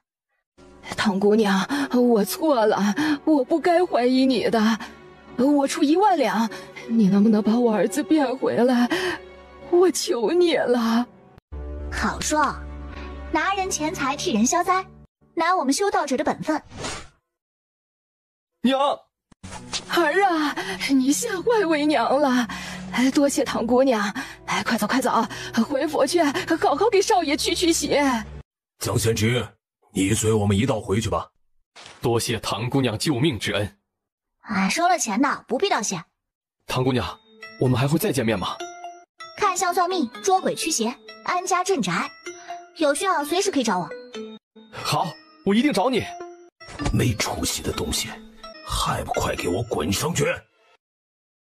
江彻，回家之后要看得开一些，切莫学江代大小姐做一些糊涂事，害人终害己啊！皇叔，我方没过来接我，你顺我一程呗。世子，属下送您回府吧。你倒还真是个会察言观色的。还应该的。我不用你送，本世子还有些话想问一下唐姑娘呢。萧巡说着就自己靠近唐诗锦。我还以为你真的把贺晨那小子送回山里去了。障眼法罢了，我又不会仙术，哪能说送走就送走啊？只是将那个贺家公子暂且藏在马车里罢了。在本世子眼中，你的道法跟仙法无甚区别。你画的符可是无所不能了。萧寻盯着小皇叔的冷眼，不必夸我，5000两不打折。你也太小瞧我陈王府了，5000两不会少你的。腿脚这么利索，自己走回去吧。世子，保重。皇叔，你不是在开玩笑吧？这里离京城可是好几十里路。皇叔，等等我，你等等我啊！阿娘，大姐姐，你们怎么都在迎接我啊？娘不放心你，你再不回来，阿娘都要使唤二郎去寻你了。萧燕后脚从马车里出来，王爷，崇王兄可在魏家？在呢，下来无事，正与我兄长下棋呢。啊，光顾着说话了，王爷请进吧。小锦，你同王爷说什么呢？阿娘，车上有几箱银子，你找人帮我搬下来呗。箱子，本王让人帮你搬。那就有劳王爷了。高峰，仔细些，别漏了阿锦赚的银子。王爷若是觉得我太放肆没规矩，要直说啊，我就不拿王爷当兄弟了。萧寻呢？哦，他呀，晚点到。这是答应给你的报酬，5000两白银，你说说。多谢王爷。阿娘你瞧，这里还有一份呢。我家小锦最能干了。这种被母亲夸奖的感觉，心里暖融融的。见过19王爷。魏将军不必多礼。听闻王爷跟小锦去寻夜猎失踪的世家公子，想必人应该已经救回来了吧？有阿锦在，人自然得救。崇王爷有查过，那些勒索信的字迹被刻意模仿过，查不出是何人走起。你们可抓到了绑匪？舅舅说的绑匪就是个小公子哥儿，不过应该只是个替罪羊，已经死了。这不知背后之人挟持这些世家公子究竟有何意图？我知道啊。哦，小锦知道什么呢？刘叔，帮我搬个镜子来。是。王爷，也得请你帮个忙。你说。帮我把今日那些家属都请过来。高峰，主子稍后，属下这就去请人。啊，魏将军啊，叨扰了。尚书大人客气。唐姑娘，我们又见面了。谢大人，坐吧。谢王爷。阿锦，人都到齐了，你想做什么便做吧。今日请诸位来呢，是想让诸位看清楚了，真正想害你们家儿子的人是谁。这5000两银子，我挣的清白。就在众人狐疑的时候，只见唐诗锦指尖扬起一张符箓，甩手贴到了镜子上，镜子里的景象也发生了变化。殿下恕罪，是卑职失职，卑职实在斗不过那唐诗锦，山中的迷阵幻术也困不住他，人都被他救走了。这么说，我银子没赚着，倒是让他赚去了。卑职办事不力，请殿下责罚。唐诗锦赚了本太子9万两银子还不够，竟还要从本太子嘴里抢吃的，此女子着实有些贪心啊。太子慵懒地坐着，他身侧摆放着一面铜镜，他们都没注意到左莽的披风底下藏着一张纸人。本想是用这些世家废物贴补点本太子损失的银子，没成想最后为唐诗锦做了嫁衣，倒让他赚得盆满钵满。他才没兴趣跟太子作对呢，他只是喜欢赚钱。本太子的眼睛尚未痊愈，暂且不能动他，等本太子彻底康复，定要娶了他。如此本太子既不会亏欠，又能拉拢魏家，也不算违背本太子的初衷。你在想屁吃？敢把主意打到阿锦身上，肖战这个太子是过得太安稳了些。太子如此坑害他们家，还想拉拢他们。殿下，我们接下来该如何？崇王还在查勒索信。勒索信又不是本太子写的，让他查便是。唐诗锦收回手，符箓化为灰烬。哼，太子殿下还真是生财有道啊！诸位都看清楚了，我这5000两银子收得很良心吧？唐姑娘大意，是我等心胸狭隘了，还请唐姑娘勿怪。怪倒是不怪，别背地里传我的闲话就行。几人闻言更是羞愧地低下了头。唐姑娘，我是一直相信你的。真相都看到了，你们可以走了。下官告退。以谢家为首，几人达成共识，今后绝不帮扶太子。小姐，你是如何让我们看到太子府的景象的？镜子只是媒介，通过天眼符便可做到。在武帝庙里收拾赵阳的时候，他在赵阳身上留下了一个纸人，幕后黑手来杀赵阳灭口，那纸人就会藏在那人身上。崇王可还要继续下棋？不了，萧群为何还没回来？恐怕还要再晚些时候。王爷若是担心，不妨叫人去接一下世子。虫王似乎明白了什么。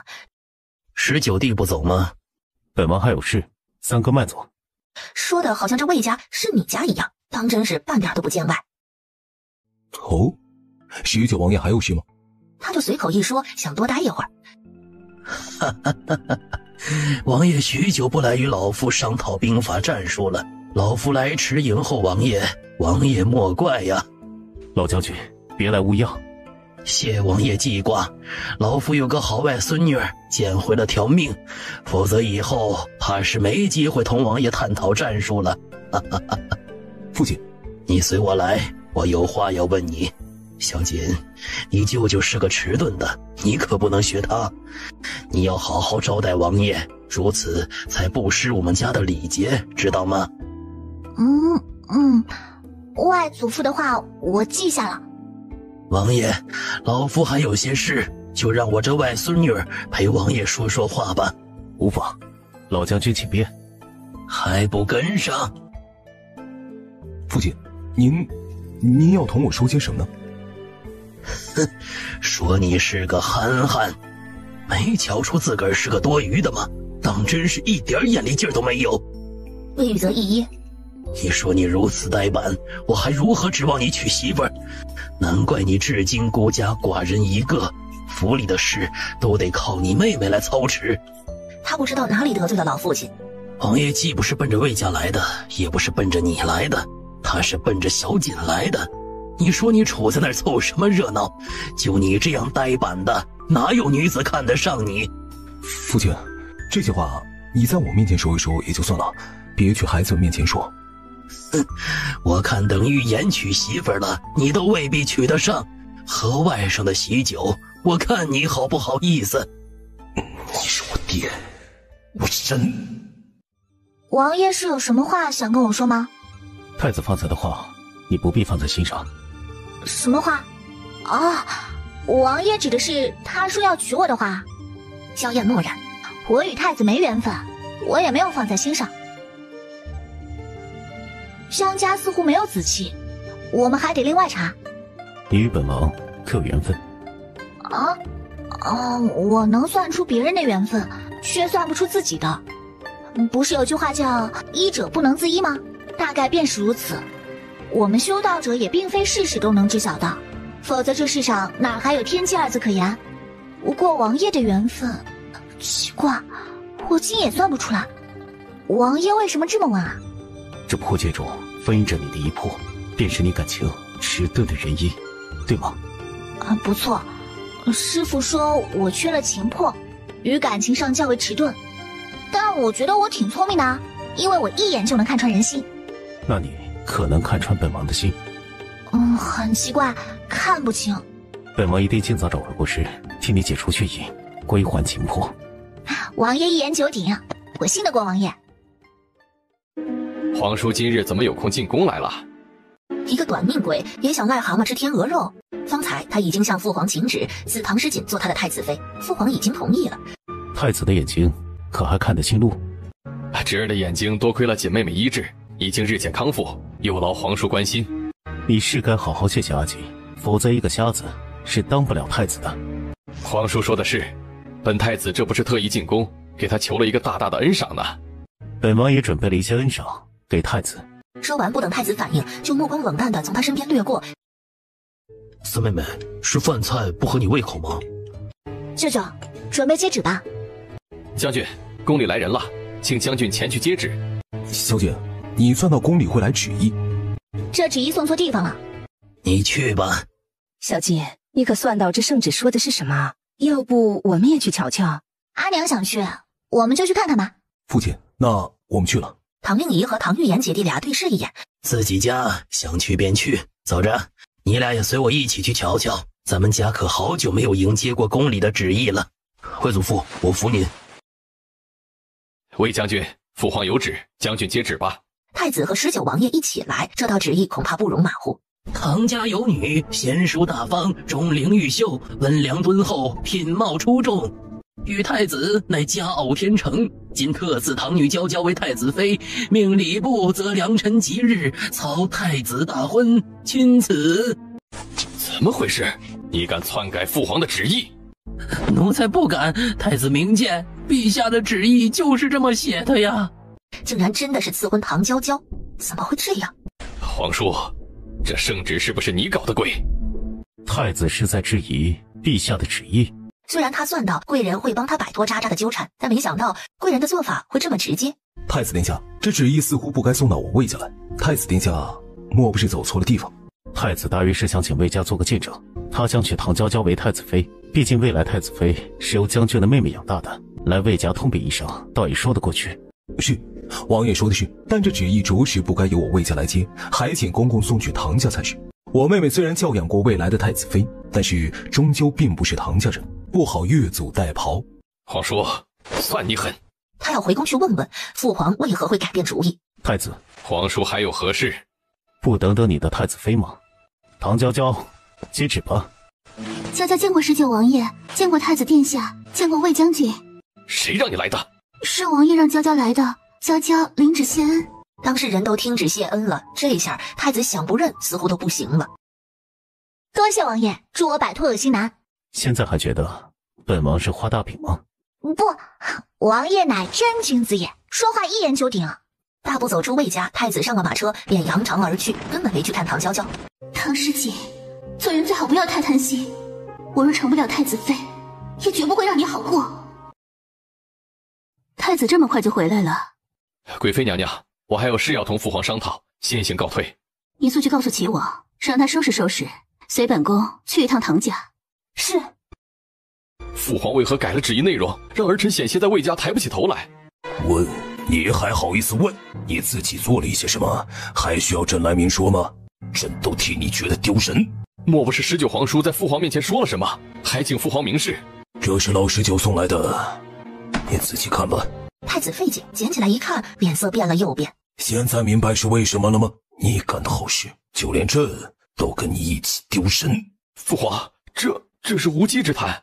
这是庆王送来的手书，言明不会认回唐娇娇，并且太子与唐娇娇情投意合，早已私定终身。若是庆王府认回唐娇娇，堂兄妹不顾伦理的厮混，皇室颜面无存，则会被天下人取笑。萧燕拿着这封手书逼到了他面前来，无形中被自己的儿子打了脸，他只能顺势而为，将唐娇娇赐给太子。微臣见过贵妃娘娘。侯爷不必多礼。见过齐王殿下。侯爷请起，是我与母妃叨扰了。齐王言重了，贵妃娘娘里面请。侯爷，你女儿在花宴上戳穿了江美人，祸乱后宫的毒计，功不可没。本宫对她实在欢喜得紧，怎么不见她出来见见本宫呢？贵妃娘娘说的可是微臣前不久认回的小女石锦，她自幼流落在外，野生也长惯了，不免有些没规没矩。贵妃娘娘下次还是莫要召她进宫参加宫宴为好。娘娘，听闻唐家3小姐并不住在唐家。你怎么不早说，让你去打听唐诗锦的事？她不在唐家，这么重要的消息，你怎的等我来了唐家才说？是奴婢的疏忽，忘了与娘娘说。娘娘，请里面坐下说话吧，微臣这边去请家母来。不必了，本宫是来见石锦的，她既不在，本宫便不叨扰侯爷了。侯爷弃珍珠而选榆木，可见是人老眼花了。本宫看着唐家很难兴盛起来。唐石锦那忤逆不孝不安分的东西，怎么可能是珍珠？锦儿，咱们走吧。3小姐想必随她母亲去了魏家，我们去魏家瞧瞧。母妃，我累了，我想先回府。本宫知道今日你劳累了，但就今天，你听母妃一回，母妃保证你见了唐石锦不会后悔的。唐石锦能治好太子的眼疾，能收服江美人养的鬼婴，想必也能治好齐王的腿疾。早知道石锦不在，本宫就不来了。见过贵妃娘娘，齐王殿下。起来吧，听闻你并非庆王所出，而是侯爷从乡下捡回来的。贵妃娘娘这话何意？娘娘还不知道吧？陛下已经赐婚我与太子殿下。我虽不是唐家亲生，但我一直将侯爷当成亲生父亲看待。要说真正与齐王殿下有婚约的，该是小景才对。毕竟她才是唐家3小姐。你说的不错，与齐王有婚约的是真正的唐家3小姐，不是什么麻雀都能变凤凰的。陛下赐婚你和太子，全因庆王上书称你非亲王妃所出，要成全你和太子这对野鸳鸯呢。父亲，我不是亲王的孩子吗？这么说，王爷早就知道太子和唐娇娇有私情？不错，本王将此事传信告知了庆王，庆王夫妻很疼爱你。我知道，父王母妃一向待我很好。庆王夫妻待小锦好，我谢他们都来不及呢。萧燕轻咳一声，略有些尴尬。他唤庆王夫妻、父王母妃，都未曾与卫士解释，他便注意到了。阿娘，你也待我极好啊！你们都是我的亲人，我很感激阿娘生下我，庆王妃养大我，我会一辈子报答你们的。阿娘也很感激庆王妃将你教养的这样好。母女俩气氛融洽，其乐融融。忽然，唐诗锦收敛了笑意：“舅舅，我要与你一起出门。”啊？去哪儿啊？将军，京兆府的刘大人上门拜访，曹勇大哥也跟着刘大人一起来了。请，快请。曹勇见过将军。你与刘大人一同前来，可是遇到了什么困难？我妹子不见了，还请少将军救救我妹子。魏将军，下官有礼了。下官收到一诡案，特来求助将军。大人请说。今日下官接到报案，称京城外30里的长寿镇时常有少女失踪，搅得镇上百姓人心惶惶，镇上衙门又能力有限，所以这桩案子我就是接了。这位是？这是我外甥女，小锦，你可是算出了什么？舅舅，我们要赶紧离开，拯救失踪少女要紧，不然等会儿又要应付找上门的桃花。曹勇，我们路上说。多谢将军。阿锦，不带我吗？王爷想去，那就一起去吧。阿娘，辛苦你搞人际关系了。卫士一脸懵。路上，唐诗锦听他说起了长寿镇诡异的事儿。从古至今，鬼背负了太多黑锅。镇上人想找天师来捉鬼，可找来的都是些神棍，都是坑钱的。我不是啊，我看人开价，绝对是童叟无欺。其实刘大人同我说过，将军府上有个道法厉害的大师，但我没想到会是将军的外甥女。三姑娘不在，她去哪儿了？方才府尹大人来了，说是城外镇上有鬼案，小锦自在惯了，便随他舅舅去救人了。京兆府的案子，何至于让魏将军前去？官府没人了吗？他紧赶慢赶，没想到还是来迟了一步。是我家小锦爱闹腾，娘娘息怒啊。夫人别误会，本宫没有怪石锦的意思，只是没见着石锦，有些可惜罢了。本宫还想让齐王见一见他呢。有句话说来也不怕叫娘娘笑话，娘娘大约还不知，我带着孩子们与唐家已然断绝了关系。夫人的意思，本宫明白。本宫也不瞒着夫人，本宫确实喜欢石锦的孩子，想撮合他与齐王。毕竟他与我儿本就说了亲事的，不是吗？不过本宫也没有要逼迫夫人的意思。多谢娘娘体恤，当初娘娘说定的是唐娇娇，并非小锦。但石锦才是你的女儿，即便夫人离了唐家，也改变不了孩子们的出身。本宫只希望夫人不要急着拒绝本宫。夫人不赞同，无非是因为齐王的腿脚不便，若是石锦能治好他的腿，夫人又有什么理由拒绝这门亲事呢？唉，太高的权势，本宫不敢保证，但本宫能保证，石锦若不嫌弃我儿，将来必不会让他受丝毫委屈。我儿若健全，品性修养，绝不弱于任何人。我以姚家100年埋煤做担保。并非我要拒绝娘娘，只是我不能替小锦做主。我虽是他阿娘，但他有自己的主意，我不想勉强他。所以不论是替齐王医治，还是婚嫁一事，都需小锦点头。本宫理解夫人的心思，待石锦回来，本宫还会再来的。天快黑了，天黑林路不好走，我们得快些赶路，夜里容易迷路。说着说着，好像还真迷路了。将军，我们好像迷失方向了。他明明是顺路走的，可似乎一直在林子里绕圈子。小小迷阵罢了。过。将军，你外甥女真的是大师啊！我还以为她同那些道长一样，也是神棍呢。嗨，正常，你也不是第一个这么认为的。莫要小瞧小锦，有小锦在，必能救回你妹妹和失踪的少女。我们还有个同行的伙伴呢。唐诗锦想说，倒也不用如此粗暴。跟着我们做什么？怎么是你？哎呀，松手！你弄疼我了。你来做什么？这山中有迷阵，你就不怕出不去吗？魏将军是在担心我。此地危险，郡主还是回京的好。你就是在担心我，对吗？小景刚刚不是破了迷阵吗？有你们在，我怕什么？哎，你算到我会跟着来？你还记不记得答应过我什么？这么重要的行动，你居然不告诉我，太不够意思了。没告诉你，你这不也来了吗？这就叫该来的挡不住。在成为你救母这件事上，我是不会气馁的。魏雨泽耳朵动了动，脸色越发冷硬。就怕你撩不动我舅舅。不过呢，有毅力有志气是好事，加油，我看好你哦。皇叔，在小景成为我皇婶这件事上，我也很看好你哦。你是懂得如何拍马屁的，但你这马屁拍歪了呀。就算19王爷不想拿我当兄弟，也不会想拿我当老婆呀。萧漾弯了弯嘴角，还好马屁拍得正好。林中迷阵已破，郡主不便跟着我们。来人，送郡主回京。魏将军，你是以什么身份命令本郡主的？这里不是郡主胡闹的地方。本郡主没有胡闹，说不准本郡主还能帮上你们的忙呢。郡主若是真的出了什么事，能够保证崇王不找我们的麻烦吗？父王会觉得我飞蛾扑火，自作多情，认为我自作自受。不可理喻。王爷，郡主是你侄女，她的安危交与王爷，莫要拖我们的后腿。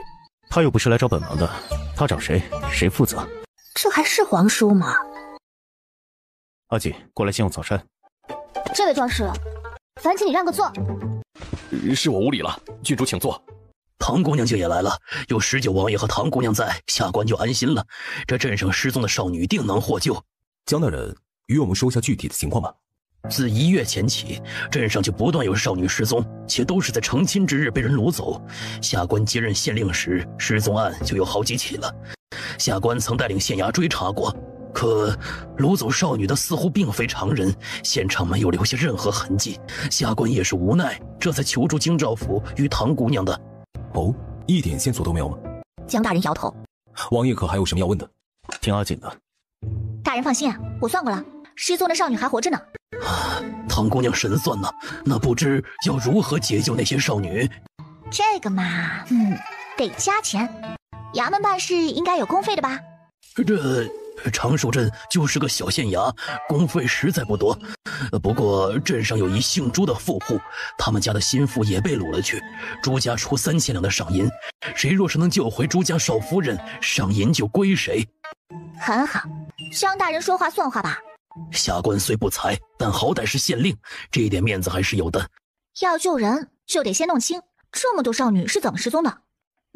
得办一场亲事才行。阿锦是想将背后的鬼引出来。聪明，办，必须办。我掐指一算，后日就是个好日子，一嫁去，让你侄儿在这天成亲，非常合适。可这什么都没准备。江大人现在可以回去准备啊。大人一切从简即可，小姐的目的在于抓人，不在于办喜事。下官明白了，下官这便回去准备，后日请几位来喝喜酒。谁爱嫁谁嫁，我不嫁。孙小姐不愿意嫁，我可以找人替你嫁。你是何人？啊，我就是县令大人请来捉鬼的。你是大师，那他呢？你女儿不是不愿意嫁吗？本郡主替她上花轿。郡主真的愿意替我上花轿？万一出了什么事儿，不会拿我家顶罪吧？蓉蓉说的不错，若是出了什么岔子，我家怕是吃罪不起呀。本郡主是娇贵，但不是胆小鬼，不敢上就别废话。看你这腰挺圆的，这嫁衣想必不合本郡主的尺寸。趁着还有时间，拿去改改吧。小姐，掳走少女的当真是鬼吗？未必哦。舅舅，这个给你，记得贴身佩戴，可保平安。这时辰已经差不多了，新娘子怎么还没好？舅舅，女孩子上妆是不能催的，尤其成亲是女子一生中最要紧的时刻，自然要美美的。怎么不见郡主？小姐，你与郡主来往，舅舅并无意见。只是她毕竟是王府的郡主，若是真的出了什么事，你觉得崇王不会追究我们吗？舅舅也说了，她是郡主，她是奔着舅舅来的，舅舅的话她都不听，我哪管得了啊？你是在调侃舅舅吗？今日郡主离舅舅距离最近，舅舅要保护好她哦。小丫头跑得倒挺快，不过她说的最近是什么意思？背后说人坏话，将军风度减半。郡主，怎么会是你？就算要找人顶替新娘子，也不必郡主以身犯险。吉时已到，新娘子上花轿了。将军，迎亲队伍来了。魏将军，今日多谢你了。计策而已，江公子不必当真。快些，都摆好，一会儿大师就来了。做什么？这是为道长准备的。啊？哪个道长？江大人，东西都准备好了吗？江大人对其也是笑脸相迎。江大人请来的大师可到了，贫道正想与之探讨一下道法，也好能研究一下待会儿要怎么捉鬼啊。道长想跟我切磋一下道法吗？你，看来是上次的教训不够，让你这么快就又出来坑蒙拐骗了。你说谁坑蒙拐骗呢？我可是国师弟子，你说话给我注意些。两位大师，你们认识啊？认识啊，我还教他做过人呢。认识是好事啊，两位可以一起捉鬼救人啊。想来分我的赏银？不可能。什么叫做你的赏银？那是朱家的。你一个小姑娘脸皮怎么这么厚呢？谁捉住鬼救回朱家少夫人，赏银就是谁的。别以为你有几张厉害的符箓，贫道就怕了你。有本事你别用五雷符，贫道要跟你比道法。王爷来了。阿锦的阵法布置的怎么样了？哦，还没动手呢。有人要跟我比道法。居然是19王爷。王爷，我打你师弟，你不生气吧？师弟？难不成是师兄？你不是国师的新传弟子吗？国师并未收弟子。啊？那你空有其名罢了。呵，敢打着国师的名号招摇撞骗，你修行不高，胆子倒是肥啊！我没有，我就是国师座下的扫地弟子，也是弟子，远远的。我也听过国师讲道，这算不得招摇撞骗。滚！是贫道，我这就滚。没想到天一道长就是骗子。唐姑娘，今日就靠你了。唐姑娘，我们又见面了，我几个想敬你一杯，感谢你的救命之恩。你是谢恒，我叫谢恒。唐姑娘，我敬你。嗨，谢恒，你慌什么呀？唐姑娘又不吃人。哟吼，谢兄害羞了。难不成你在面对你的酒房妾室的时候也如此青涩呀？别胡说。年轻人要节制啊，这种事来多了，身体会被掏空的。唐姑娘对我们有救命的恩情，我们也敬唐姑娘。唐世锦也不扭捏，同他们碰了一杯。只此一杯，果酒最好入喉，后气却大。你不常喝酒，会醉的。果然，只有他长得最有辨别度了，过目难忘的帅。醉了？没醉啊。谢公子，你们怎么会来啊？是江彻邀请我们来的。昨日他给我们传信，说他要成亲了，请我们来喝喜酒。哦，这样啊，那你们去喝喜酒吧。王爷，你说江彻明知道这只是做戏，为什么还要邀请京城的朋友来呢？此案因与江彻无关。唐姑娘，王爷，你们能来，我最欣喜不过。借着我大喜之日，我敬你们一杯。本王给你不面，阿锦就算了。听王爷的，我敬王爷。江公子分得清真假吗？自然是分得清的，我不会误了唐姑娘的事，唐姑娘请放心。唉，又一个痴儿啊。阿锦见过很多痴儿啊，倒也没有。王爷知道我失了情魄，所以对感情迟钝，但我知道爱情的苦不好吃。若是有人不让你吃苦呢？王爷，你是在撩我吗？不是撩，是心中所想。阿锦会反感我吗？不会。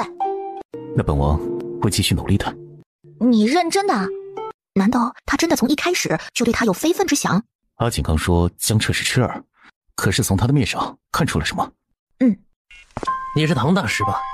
听闻县令大人请来一个道法高深的大师，想必就是姑娘。你是？朱自谦，你的赏银是我出的。哦，你好。唐姑娘既收了赏银，我夫人能救。此人的面相客气呀，他夫人怕是命不太好。江大人，新场。都别拖后腿，牢记本官说的，所有人撤退。一群胆小鬼，大爷我呀，不过是吹了一口气，就吓得屁滚尿流的抱头逃窜。真他娘的丢人呢！你俩生前死后都做贼的，就别在那大言不惭了，丢人！别以为你身上有点道法就能够治得住我们，我们可是10里8村出了名的恶鬼，像你这样细皮嫩肉的，可不够我们哥俩塞牙缝。臭丫头，你对我们做了什么？10里8村出名的恶鬼，难道不知道这里布下了法阵？就你俩这样的，也好意思说自己是恶鬼？恶鬼都嫌你俩丢人啊！说，谁把你们放出来的？你别欺鬼太甚！给你们3个数，不然叫你们灰飞烟灭。别，大师，我们错了，别批我们。我说，是朱少爷让我们来见牙的。镇上被掳走的少女，也是他干的。胡说八道！我根本不认识你们。朱公子别激动，我知道是他俩冤枉你了。呵，当着我的面撒谎，知道后果吗？他晃了晃手指，五雷符轰隆一声。我说，是江公子指使我们的。唐诗锦一抬头，江彻不见了。大师，我们错了，求您放了我们吧，我们一定好好做人，不是好好做鬼。我们洗心革面，我们重新做鬼。若你二人死后乖乖去冥府，受个几百年的罚之后，兴许还有转世的机会。但现在你们没机会了。不！原来真的有恶鬼，唐姑娘，你除了他们，那我夫人和失踪的人……朱公子别着急啊，这鬼只是有心人用来转移视线的，想调虎离山，好在背后下黑手呢。难道还有别的鬼？此人应该还在县衙。不好了，唐姑娘，不好了，新娘子被抓走了。是江彻，大人，掳走少女的是江彻，快派人将他抓起来。朱公子，你莫不是被恶鬼吓坏了？今日是江彻成亲，引出恶鬼，他怎么可能是掳走少女的元凶呢？方才唐姑娘说了，是江彻以恶鬼来转移视线，意在调虎离山，掳走新娘。我什么时候说是江彻了？空气中还残留一丝鬼气，唐诗锦顺着鬼气转身就走，萧燕自然是跟着他的。朱自谦愣了愣，也跟了上去。唐姑娘，这后院没路了，怕是藏不了人的。大人刚搬来县衙，对县衙恐怕还不太熟悉吧？面前是怪石假山，确实没路了。唐姑娘人呢？王爷也不见了。明明就是没路了，他是怎么消失的？江大人，过来吧。这县衙居然还有这样一处地方，藏得这样隐秘，难怪无人察觉到。障眼法罢了，不过普通人自然也瞧不出来。失踪的女子应该都在这了。在他开门的瞬间，屋子里十几个少女惊惧而狼狈的互相抱在一起，害怕的看着门口。别怕，你们得救了。哐当一声，在江大人他们进门前，一股阴风将门关上。没想到你这么快就找到这里来了，两只恶鬼都拦不住你。唐诗锦，你一而再再而三的坏我好事，既然你要救这些女子，那便由你来做我的祭品吧。救命！你设还魂阵是想复活谁？你道法高，用你的血，还魂阵定能起效。哼，你知道上一个想拿我当祭品的人是什么下场吗？他怎么能跟我比？唐诗锦，你不想救郡主和你舅舅了吗？救我！小姐，舅舅，你没事吧？放了郡主，你若是肯认罪伏法，后可留你个全尸。没想到魏大将军这么天真呢，想让我认罪伏法，你们还是先想想能不能活着离开这里吧。除了还魂阵，他还在这院子四周布满了火药。哎呀，倒也不用这么狂躁。这样吧，你不就是想复活这还魂阵下的人吗？我可以帮你啊。这漏洞百出的还魂阵，我就不问是谁教你的了。但还魂阵得配合还魂术才能融合，只有阵法没有符咒是没用的，这点你难道不知道吗？不过如果换作是我操作的话，成功率翻倍哦。太子殿下没告诉过他还需要还魂术。我凭什么相信你？我当然是有要求的。你放了这些人质，我帮你完善还魂阵。毕竟以你的那点微末的道行，想还魂阵起效用，那是痴人说梦。江大人，院子四周有火药，大人清理干净。你听见什么声音了吗？快去！是，我马上去。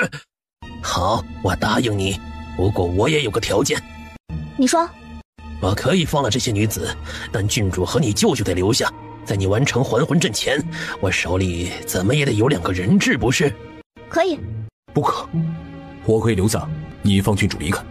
舅舅莫急，王爷，劳烦你带他们离开这里。你要当心。你可以开始了。唐诗锦抬脚上前，看了眼血淋淋的祭台，心里暗骂一声畜生。你要复活的人叫什么名字？双儿，他叫双儿。天地无极，阴阳错道，双儿速来。随后一缕阴魂出现在唐诗锦面前。双儿。阴魂看了他一眼，眼睛里有迷茫。双儿，是我呀，我终于又见到你了，我好想你，你再等等我，我马上就能让你活过来了。阴魂还是不说话，只呆呆地站在那里。双儿，我们马上就能相见了。这具尸体已经去世很久了，虽然冻在冰棺里，用冰棺延缓了尸身的腐烂，这就算是复活，也成僵尸了。你救活双儿，我便认罪。唐诗锦没说话。我知道你道法高，你定能复活双儿。唐诗锦抬手打了个响指，阴魂消失了。你耍我！砰的一声，身子就飞了出去。人死不能复生，这点道理不懂吗？哇的一声，吐出一口血来。就连冥府都不敢这么胡作非为，凭你也想逆天而为？紧接着，他抬手甩出一道火符，顷刻间，冰棺里的肉身燃烧起来。你该死，你们都该死！我要你们给我和双儿陪葬！说着，他掏出一个火折子来，点燃后径直扔向屋檐下。怎么回事？为什么火药没有爆炸？唐姑娘，这院里铺的火药太多，一时半会儿清不干净，所以下官便将外面的湖水引进来，淹了火药。不知如此，可还算稳妥？江大人做得很好。黑斗篷听得脑门突突直跳。江城，怎么是你？居然是你！你这是想害死我呀！眼看我就能复活双儿了，是你们坏了我的好事。我只是想要双儿活过来，为什么你们都要阻止我？双儿早就投胎了，刚才出现的不过是个虚像罢了。是你执念太深，否则这虚像如何能幻化出双儿的模样？江城早已力竭，他认命地躺在地上。也好，这样我和双儿下辈子还能在一起。你做的太多，没有下辈子了。江城是咬舌自尽的，却因唐诗锦的话，眼睛睁得大大的。还魂阵是太子交给你的吧？你做太子的爪牙，专门替他干些铲除异己的事，对吗？江城不服气地瞪着他，没吭声。你现在呢，有2个选择：一，我松手，你的魂魄便会落在太子手里，成为他府中大量阴气中的一员。江城眼睛里闪过一丝畏惧。还有第2个选择，跟阴差回冥府受刑。二者有何区别？我说你一个干兼职的，怎么比我们这些专业勾魂的还勤快？冥府又不开你月钱，就没见过你这么爱多管闲事的。嘿，大白，冥王就算开我月钱，我也花不了啊。这鬼魂屠害少女，心理变态嘛！我最看不起这样的人了，先丢弃冥河里游个几百年再说吧。哦，小黑，太子府里封锁着大量阴魂，你看看能不能向你们领导报备一下，然后解决一下吧。你师傅没教过你不要多管闲事儿。说完，大白、小黑就带着江城的阴魂回了明道。他就提个意见而已嘛。阿锦，唐诗锦看了看他的面相，微微摇头。也罢，这个芝麻小官我不做还不行吗？江城犯下这么恶劣的事儿，王爷不迁怒于他，他就该磕头谢恩了。等等，王爷好像在这儿呢。王爷，下官绝没有蔑视朝廷官职的意思。李小姐，江城死了，那郡主呢？郡主应该是被江彻带走了。我在郡主身上留下了追踪符，小黄会带我们找到他的。他管这纸人叫小黄。大白是白无常。那小黑？黑无常，我与他们交情还不错。舅舅沉默了。辞官吧，你没什么官运。啊！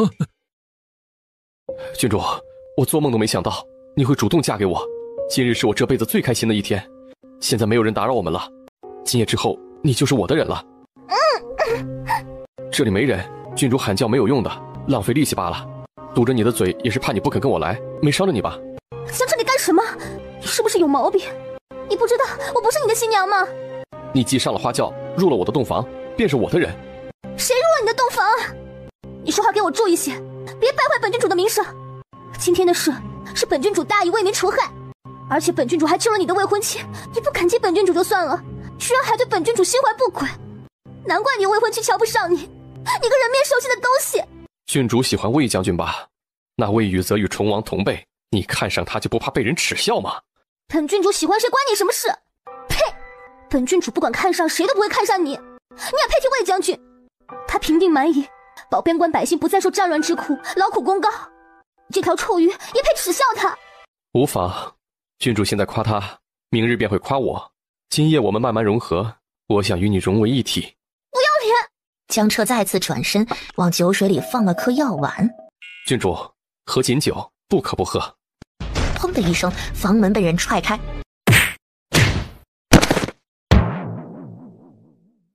你们怎么才来啊？你要是再晚来一点，我的气脉保不住了，你就更不会要我了。你们是怎么找到这里来的？郡主身上有追踪符。唐姑娘是要杀了我吗？我杀你做什么？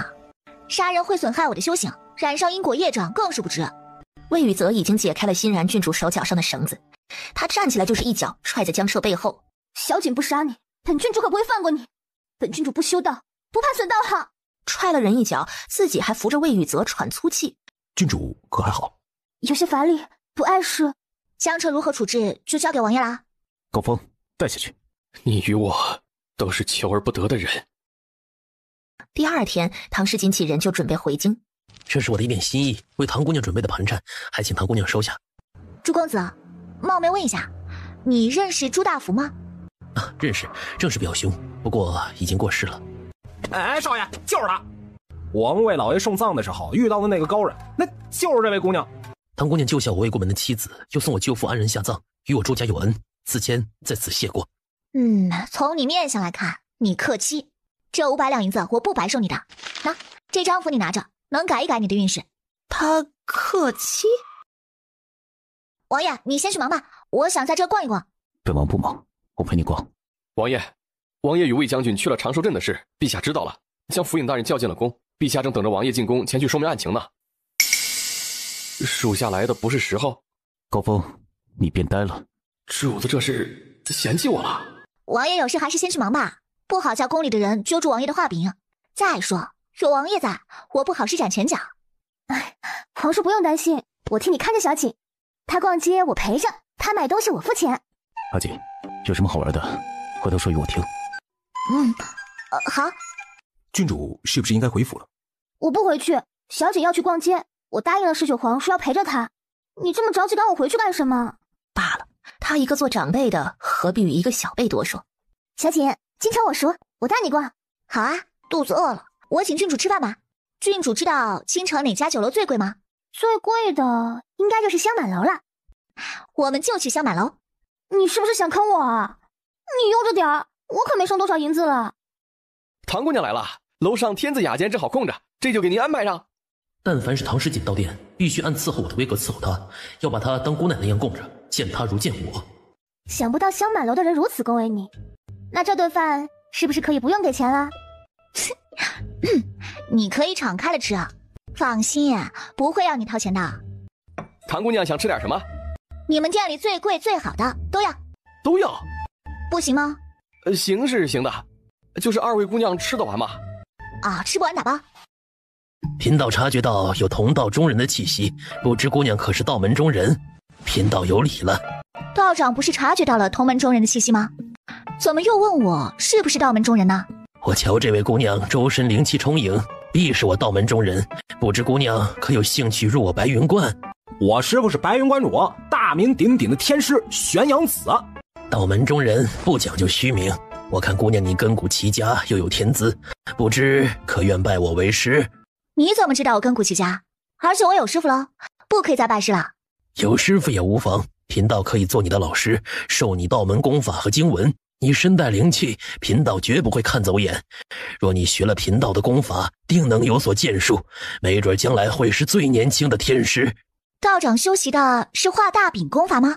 何为画大饼功法？就是一种很厉害的功法，动动嘴皮子就能做到。大胆，你敢对我师父不敬？姑娘可是觉得贫道是在诓你？修道之人不打妄语，贫道所言句句为真。以姑娘你的资质，若潜心修道，贫道必能将你培养成最年轻的大师。玄道主啊，你修道多少年才当上天师的？贫道已修道60余载，贫道今年已年过80旬。我师父18岁就是天师了，你修道60年才当上天师，可见你天资不太行啊。不是所有人都同你师父一样天资过人。确实如此。放肆！我师父乃是白云观主，道门天师，师父看中你，想收你为徒，那是你的福分。你居然敢这般轻视我师父，哼！我没有轻视袁观主啊，我说的是实话呀。贫道果然没看错，你很有天资，于道法上想必也颇有造诣了。贫道想收你为徒，也是出于爱才之心。我道门将来还是要靠你们年轻一辈的去发扬光大呀。小姑娘，贫道不勉强你拜贫道为师，不如就当你老师吧。你随贫道回白猿观做个大师姐如何？袁观主觉得自己凭什么能当我老师呢？袁观主，你知道我是谁吧？你师父贫道也曾有幸见过，只不过听闻归墟道长归隐已久，姑娘既这般坦率，贫道就不妨直说了。听闻你师父给了你很多符箓，其中就有五雷符，贫道这里也有一张五雷符，不知可否与唐姑娘你的比对一下？你这符招不来天雷吧？正是，这是贫道自己画的，但效用甚微。听闻姑娘随身携带了五雷符，这才想与姑娘讨教一番，看看贫道何处画的不对。不是画的不对，是修为不行，心也不行。我不仅有五雷符，我还有很多符，但是我饿了。袁观主，你打扰到我用饭了。是贫道失礼了，唐姑娘请用吧。袁观主是要看着我吃吗？那多不好意思啊，不如一起吃点啊。修道之人当借口腹之欲，贫道已用过素斋了，多谢姑娘好意。小姐，我吃好了，你去结账吧。不是郡主付钱吗？我没钱啊。你没钱你还点这么一大桌？我不管，反正吃霸王餐的人是你要来这里吃的。也不知道这酒楼收不收符箓，我用符箓当饭钱行吗？